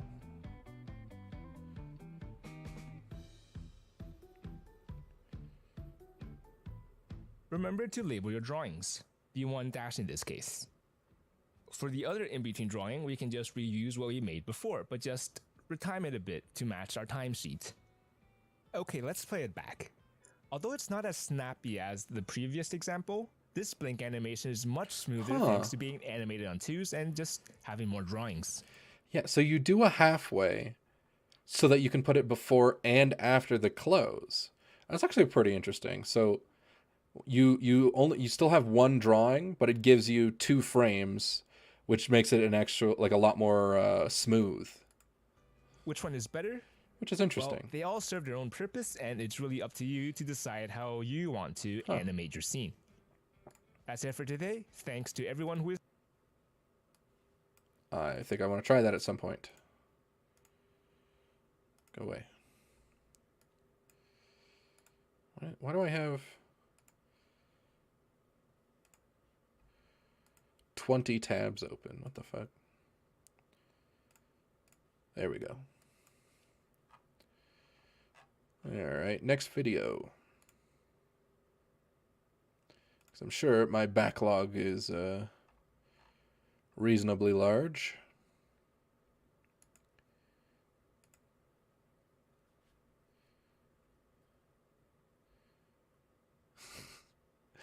Okay. Okay. Let's listen to the Guilty Gear story in 14 minutes. The story starts with a character called the Original, whose IQ was so immeasurably huge that he managed to discover the Backyard, which is a parallel dimension that governs everything that exists. Using this discovery, he decided... Okay, so real quick, the easiest way to explain the Backyard. So imagine our world is like a program or an app. The Backyard would be like the console or like the programming where you can like enter in your code and change reality.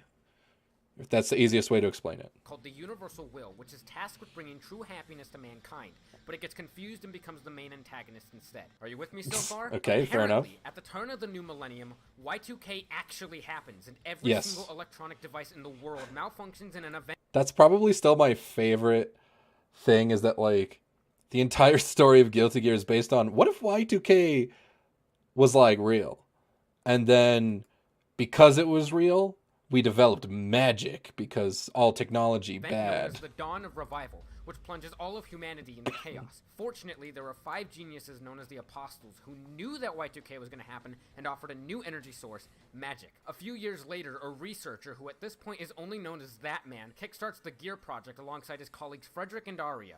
It doesn't last very long. This research team entirely falls apart when That Man uses the flame of corruption to turn Frederick into the prototype Gear. Meanwhile, in an effort to prevent the United States from militarizing Gear technology, That Man decides to militarize Gear technology. The result of this is Justice, a mobile suit Gundam built in the body of Frederick's girlfriend with the ability to control any and all future Gears created. However, thanks to the universal will, Justice becomes evil and gathers an army of Gears to instigate a 100-year-long war Justice against is humanity called the Crusades. kind of Her first hot. mission is to convert all citizens of Japan into antimatter Gears to expand her Not army. like That man looks at not this robot. This robot is whatever. But this robot? I mean, this robot could kind of get it. gathers an army of Gears to instigate a 100-year-long war against humanity called the Crusades. Her first mission is to convert all citizens of Japan into antimatter Gears to expand her army. That man looks at this and is like, oh shit, that's not good. And his solution is to blow up the entire country of Japan. After many years of battle, Kai Kisk's army, with the help of Frederick, who now goes by the name Soul Bad Guy, seals justice inside a dimensional prison, which puts an end to the Crusades. Damn, stop drawing her so The hot. prison only holds for about 5 years before weakening, which brings us to the very first Guilty Gear video game. In this game, Soul much Bad Guy preamble. joins a tournament that is looking for the strongest fighters who can defeat justice, but he discovers that the whole thing is a hoax orchestrated by a person of indistinguishable gender named Testament. Oh yeah, so I actually mentioned this in the last Guilty Gear stream I did. Somebody was talking about like, oh yeah, they're gonna start a war. Like Testament did almost start a war, and this was it. It was literally the first Guilty Gear game, because Testament like did a tournament to like try and revive all the gears and start the Gear War or like the Crusades or whatever to just bring it back. Testament revives justice using themselves as a sacrifice, and Soul starts throwing hands.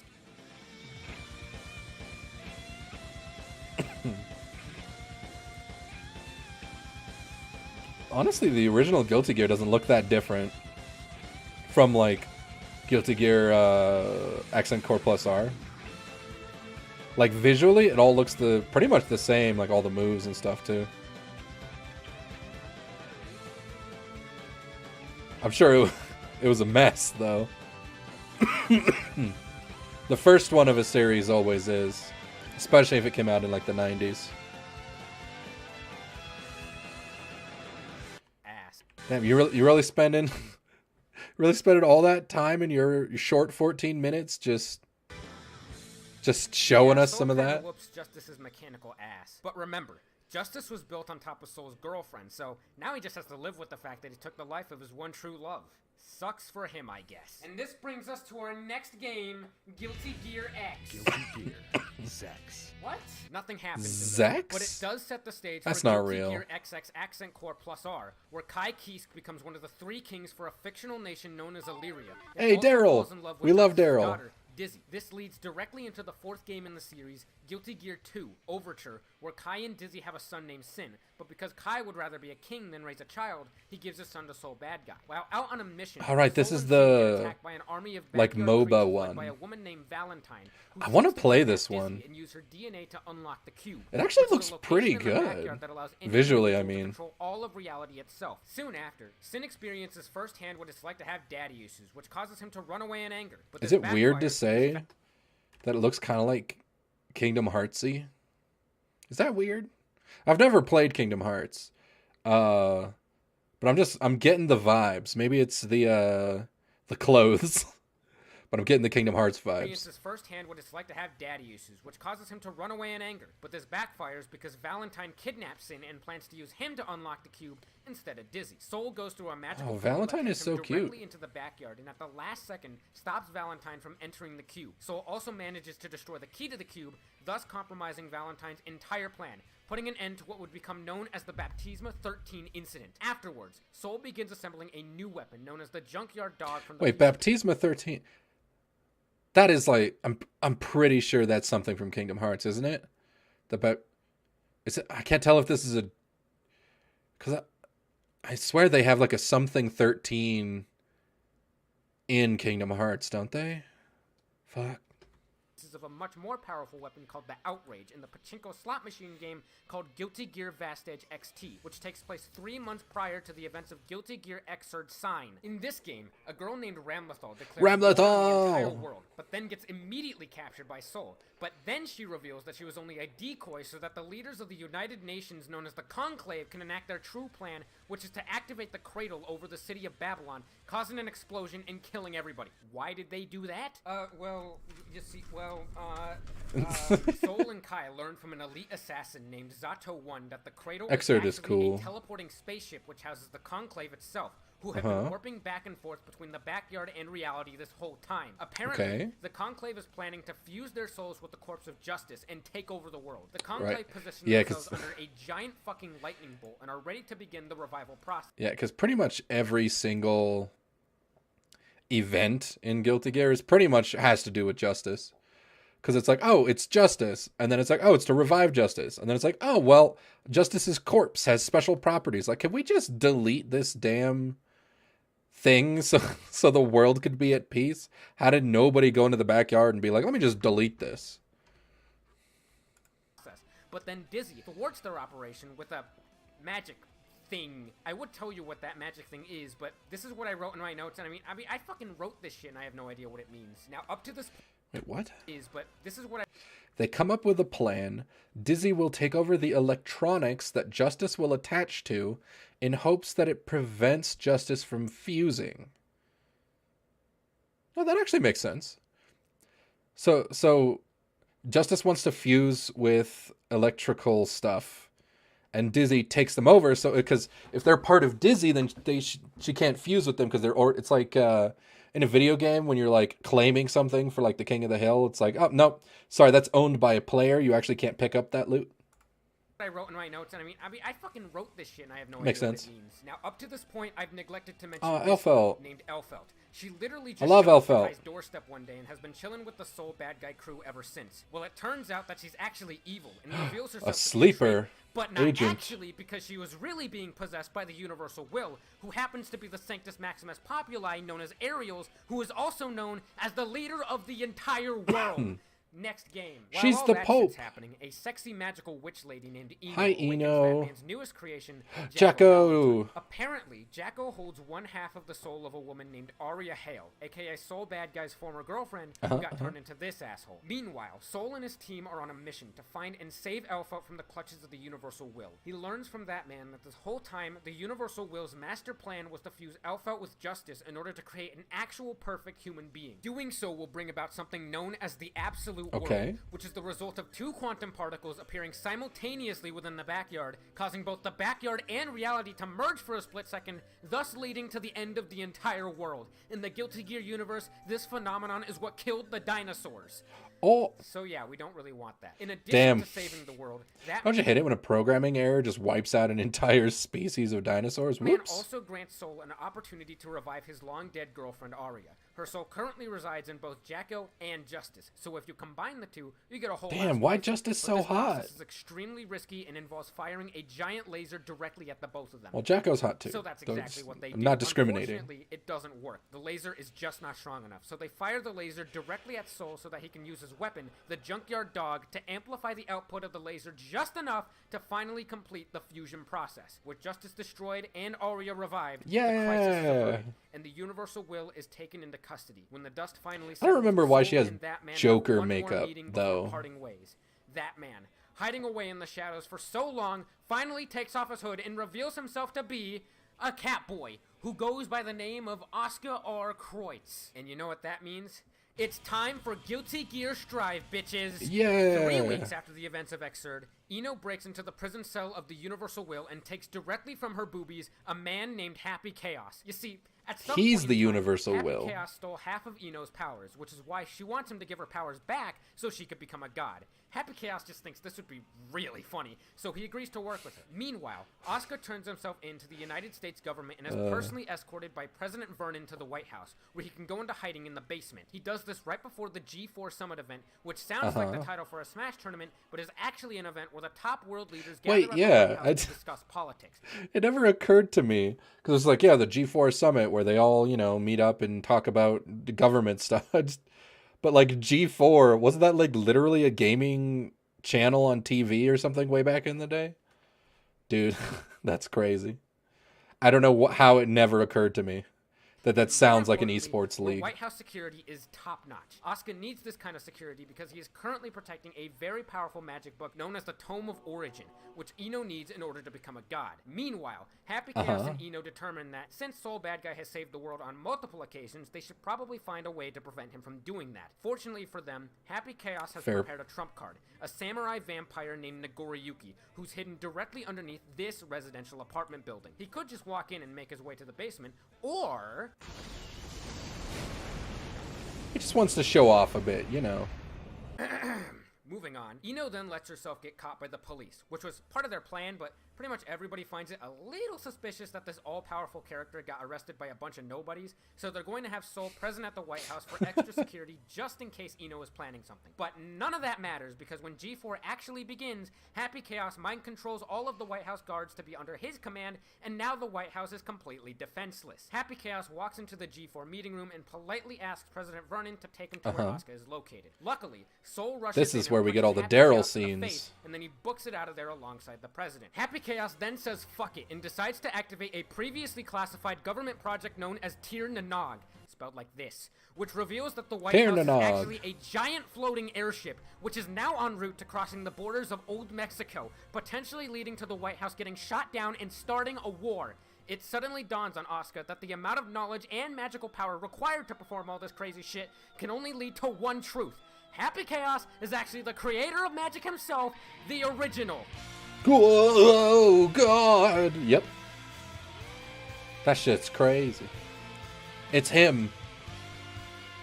Meanwhile, Baiken is plotting her revenge against Happy Chaos for killing her friends and family all those years ago during the Crusades, which attracts the interest of this small 12-year-old girl named Delilah, whose brother was also killed by Happy Chaos, asterisk, and wants to help Baiken kill the man. Girl named Delilah, whose brother was also kind of killed by Happy Chaos. Delilah's brother was actually killed by a strange illness, which was fully activated by Venom and Robokai, who went after him because he was an underling of the Universal Will. So basically, the Universal Will is the reason why Bedman died, but Happy Chaos was controlling the Universal Will from within her boobies. So by extension, Happy Chaos is technically the one who killed Bedman, but somehow this guy got killed by 4 different people and a disease all at the same time.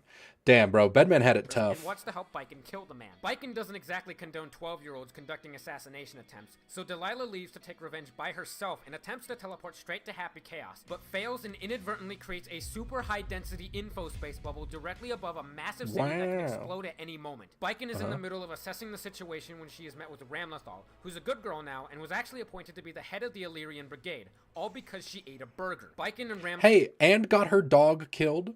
She became a good girl because Bedman killed her dog and Sin gave her a burger. So she was like, humanity is worth saving. Also,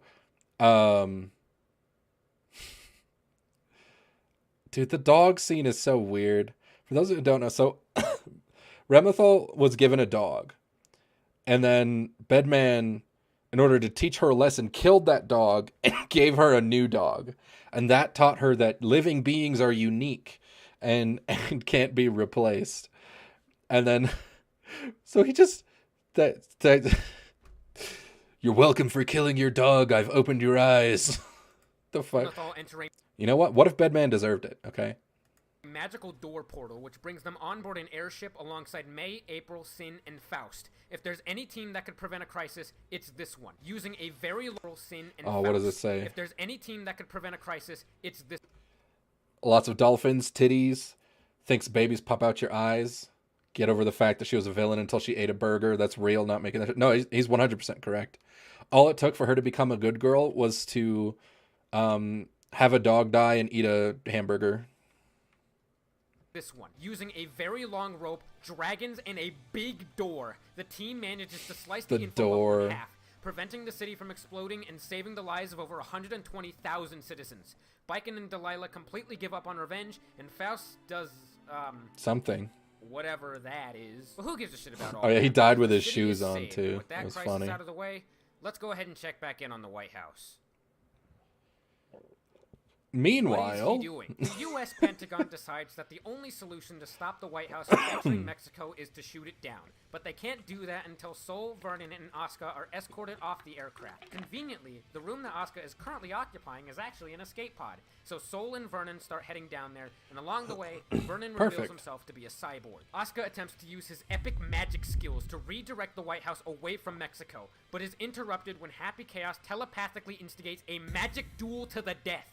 At first, Happy Chaos appears to get absolutely bodied, but then he's like, wait a second, I'm a god, and then proceeds to go absolutely sicko mode on Asuka's ass. Meanwhile, he's Sol just and like, Vernon end up I'm the running into programmer. Nagoriyuki, who has just been chilling in the White House this whole time. Sol takes this as an opportunity to get Nagoriyuki to tell him what Happy Chaos's weakness is, but then accidentally kills him in the process. Whoops! Still, they manage to make it to the escape pod, but upon opening the door, Happy Chaos teleports inside and locks himself in with Asuka.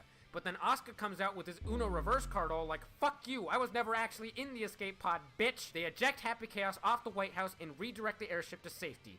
Crisis averted yet again. Phew! Glad that's over. But suddenly, the tone shifts as Asuka decides it's finally time to rid the world of Sol Bad Guy. He removes the flame of corruption from Sol, leaving behind but an ordinary man.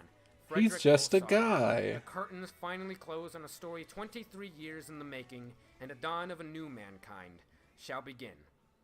But wait, because it turns out that the Happy Chaos that was ejected from the airship was fake, and actually just some random guy that looked like Happy Chaos, while the real Happy Chaos was just sitting there, chillin'. Happy Chaos takes directly from Asuka's boobies the Tome of Origin, which allows Ino to finally transform into a god and do literally anything why do people keep so many things hidden in their titties? She wants. And the worst part One of those is games. Sol can't do shit about it because he's just a regular dude now. The first thing Ino does with her newfound godhood is reenact the end of Evangelion, which, I mean, fair enough. I would probably do the same thing if I were a god. But then she says that, with the flame of corruption no longer implanted in anyone, the only thing that can defeat her now is its counterpart, the Scales of Juno. But who the hell is implanted with the Scales of Juno? Well, the Scales of Juno were originally implanted into Justice, but with the power of family trees, bullshit, God, and anime, the Scales of Juno were miraculously passed down genetically to none other than Kai Kisk. So as previously stated, it was Justice who had it. She passed it on to her daughter, Dizzy. Dizzy fell in love with Kai, and it would be passed down to her son, Sin. However, when Sin was born, he was way too fucking strong. So Kai, being a great daddy, scoops his son's eyeball out of his socket and swaps it with his own to limit Sin's power levels. Because Kai shoved his son's eyeball into his own socket, he managed to gain some amount of the Scales of Juno within his eyes and can drag an install. Or at least that's how I think it happened. I'm not really sure, because while this was the explanation given to me by Strive's GG World Mode, there are some sources on the internet that say the cause of the Scales of Juno within Kai is unknown, since apparently the creator of Guilty Gear has stated in the past that Kai gained the Scales of Juno through his relationship with Dizzy, not to mention the fact that the entire r/Guilty Gear Reddit community won't shut up about gear STDs. Fair enough. Kai, with the necessary tools in hand, confidently stands up to Ino and prepares himself to protect the entire world in the ultimate battle of man versus God. It doesn't work, by the way. He fails. After all hope seems lost, President Vernon comes strolling out with a bin of nuclear batteries capable of obliterating the entire world, which were kind of just lying around in the Oval Office. Okay then. Surprise, Nagoriyuki is not actually dead. To be fair, they weren't just lying around. He did intentionally collect them. And conveniently tells Sol that Ino's weak point is in her right hand. Using this knowledge, Sol fucking machine guns those nuclear batteries all over Ino's right palm, completely eviscerating her from this planet and finally putting an end to this stupid-ass, overly complicated storyline. The story ends with everyone doing their own thing. Sol starts building rocket ships in his backyard, Kai gives up on being a king, Happy Chaos comes back somehow, and Asuka pursues his new goal and true intentions throughout the entire series, starting his own Spotify podcast. I will now begin my first radio broadcast. Yo, Moon Radio. This is all new to me, so I'm afraid I may not be very eloquent. I like how the main bad guy in Guilty Gear was just like, I've kind of always wanted a podcast, you know? So I kind of just want to go live on the moon by myself with no other drama and just start a podcast. It's like, yeah, all right, fair enough, dude, fair enough. That one was fun.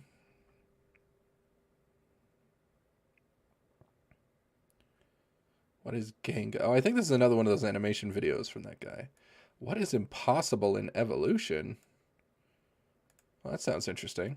Why don't we see certain traits in nature? If evolution is so innovative, if it's powerful enough to create this and this yeah. and this and this. It can do all of those this, things. And whatever this is, then yeah. Why can't humans grow wings and take to the sky? Or yeah. Why do fish have propellers? Why are there no five-legged cats or giraffe-sized chickens? And why do no animals have wheels? And why haven't they all clearly just don't have enough skill points in their skill tree for evolution, so gotta do some more grinding. Humans are the only ones with the true, Sigma grind set. So we grind, get some skill points for our skill tree, and then upgrade. That's why we got all the stuff. Yeah. Zebras evolved laser turrets to fight off lions. Today, instead of talking about incredible, mind-blowing traits that evolution has created, like we've done so many times before, we're going to talk about the limits of evolution's creativity and why certain traits are impossible to evolve. Oh. There's a myth in evolution that nature is infinitely creative. It isn't. Probably. By considering the reasons why certain things can't evolve, we can learn a lot about how evolution actually does work. So yes, while these would all be awesome, I don't make the rules, okay? Evolution does. Stupid evolution. Yeah. So dumb. Tank zebra. Yeah, dude. That'd be sick. Childhood nightmares. The 1985 film Return to Oz was one of the most terrifying films I ever accidentally flipped the channel to as a young What is this? This unofficial sequel to the 1939 film The Wizard of Oz provided the fodder for more than one nightmare, thanks in large part to these. The Wheelers. What the hell? There is something deeply unnatural about a creature with wheels instead of hands or feet. I mean, both because it's extremely creepy and because it's biologically impossible. The wheeled animal question is a canonical case study when it comes to impossible things in evolution. Well, yeah, because if you think about it, so the biggest problem is how would a creature learn to, because you'd have to grow the axle and wheel yourself in an area where it could freely rotate, and that's not something that could really happen. Because, like, how would it know to do that? So it's like, that makes sense, but, like, he's probably about to blow my mind, like, oh, it's actually totally possible in theory. Or forbidden phenotypes. And remember, a phenotype is the observable physical properties of an organism. There are organisms that roll up their entire bodies to enable wheel-like rolling movement, like pangolins, spiders, tumbleweeds, and roly-polies, or whatever you call these things where you're from. Or maybe we could envision an animal rolling around like the Mulefa. Roly-poly got a lot of legs. In the fantasy series His Dark Materials, which hooks its feet into round seed pods and uses them as wheels. But acting like a wheel or using a found object as a wheel is not the same as having wheels as body parts. No animal uses a rolling wheel body part to move its body. And some of the reasons why they're pretty obvious. A structure capable of rolling continuously around an axle would be physically separated from the body and therefore impossible to build in a developing animal. Yeah, that's exactly what I was just saying. Because it was, because you have to grow it to be able to detach but still remain on you. And then, like, oh, well, if it breaks or if it, like, wears down over time, which it would, you'd have to be capable of growing another one. Which is, like, that is all way too complicated to just happen accidentally, right? This would also make it impossible to deliver nutrients and blood or nerve impulses to the wheeled appendage as well. But there are other less obvious reasons animals don't have wheels. Which brings us here. To a Bronze Age foot soldier, the most terrifying sight imaginable would have been enemy chariots rolling onto the battlefield. Manned by a driver and either an archer or javelin thrower, the ability of these horse-drawn wheeled vehicles to move quickly across the field of battle made the chariot the dominant shock and awe weapon of its time from Mesopotamia to the Mediterranean. But by the 6th century AD, the chariot, along with almost every other wheeled form of transportation, had basically disappeared between North Africa and Central Asia. How could such a seemingly dominant technology just vanish? I don't know, Because you tell me. wheels had been replaced by camels. This happened for several reasons. The roads originally laid down across the Roman Empire had deteriorated. The skill and craftsmanship required to make efficient wagons and carts had slowly been forgotten. But most simply, in this particular region, camels were just better and more efficient than wheels when it came to carrying stuff. The camel can travel farther with less food and water than a horse or ox. They can cross rivers and rough terrain easier than a wheeled cart. And where a wagon requires a person to tend every 2 animals or so, half a dozen fully loaded camels can be managed by 1 person. Likewise, Europeans were stunned to find no wheeled vehicles used by the Aztecs, Incas, and other American indigenous cultures, even in places where llamas were used as pack animals. Now, archaeological discoveries show us early American cultures definitely invented wheels of their own, but beyond water wheels for milling or toys, they didn't find wheels all that useful or necessary for their particular They were just a terrain and neat environment. feature. And this Not is how useful. chariots and camels and creepy Wizard of Oz sequels relate to evolution. Biological or cultural adaptations depend on the environment in which they arise. The best solution to a problem depends on the problem. Right, and there would almost certainly never be a problem where the wheel is a more efficient solution than simply having legs. I'm trying to think if it's possible for there to be like maybe if so it would require an entire area to be like basically nothing but flat rock. And like even then you would still just make limbs. No, there's no way. Now, while propellers and spinning blades are an optimal way to move human-made craft through the water, the fins of fish are actually more efficient at providing propulsion in most cases. So there's no fish with propellers. And because we haven't been able to match evolution's aquatic creativity, we don't have boats powered by big tail fins. Likewise, That'd be cool. the wheel, as a technology, isn't intrinsically better or more advanced than other ways of moving. The wheel only dominated in certain environments, under certain conditions. And even if animals were capable of growing wheels as body parts, in most environments and terrains, they would probably work worse than feet or hooves. Which brings us to a different kind of terrain altogether, the fitness landscape. Oh. Now here, I don't mean fitness like your ability to run a mile or do push-ups. Oh, the like survival of the Fitness is fittest essentially fitness. a Yeah, yeah. score that represents a trait's ability to survive and reproduce. The wings of birds, bats, and even pterosaurs are all modified structures of the arm, hand, and fingers.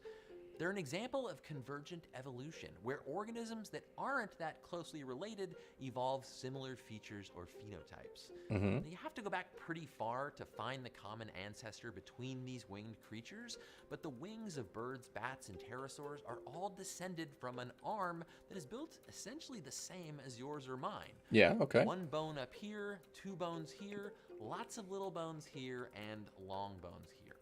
So theoretically, humans could evolve wings, right? Yeah. Actually, no. When a trait evolves, every stage of its evolution pretty much has to provide an advantage, or at least not be harmful. Hello? Hello? Even if the All right, my free model motion is of back. humans flying with wings would be super cool and give us lots of new advantages, we would have to... Oh, uh-oh.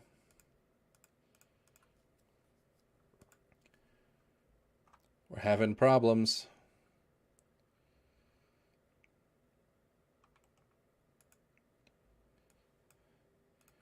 We're having problems.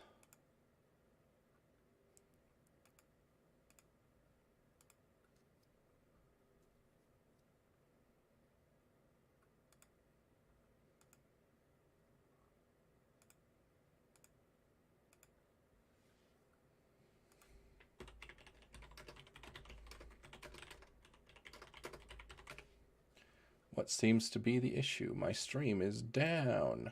Oh no.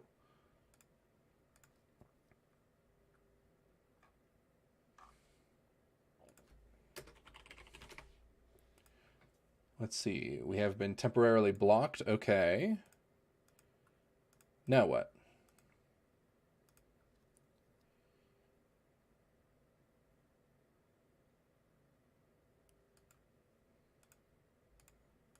That's fine. How do I get it back?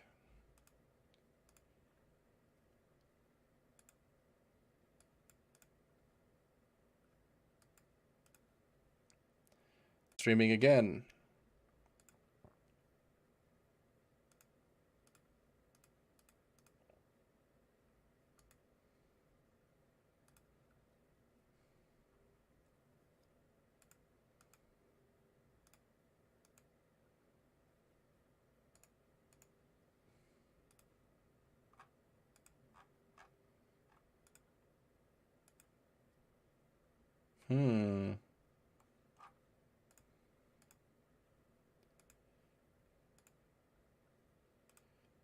Hello, hello.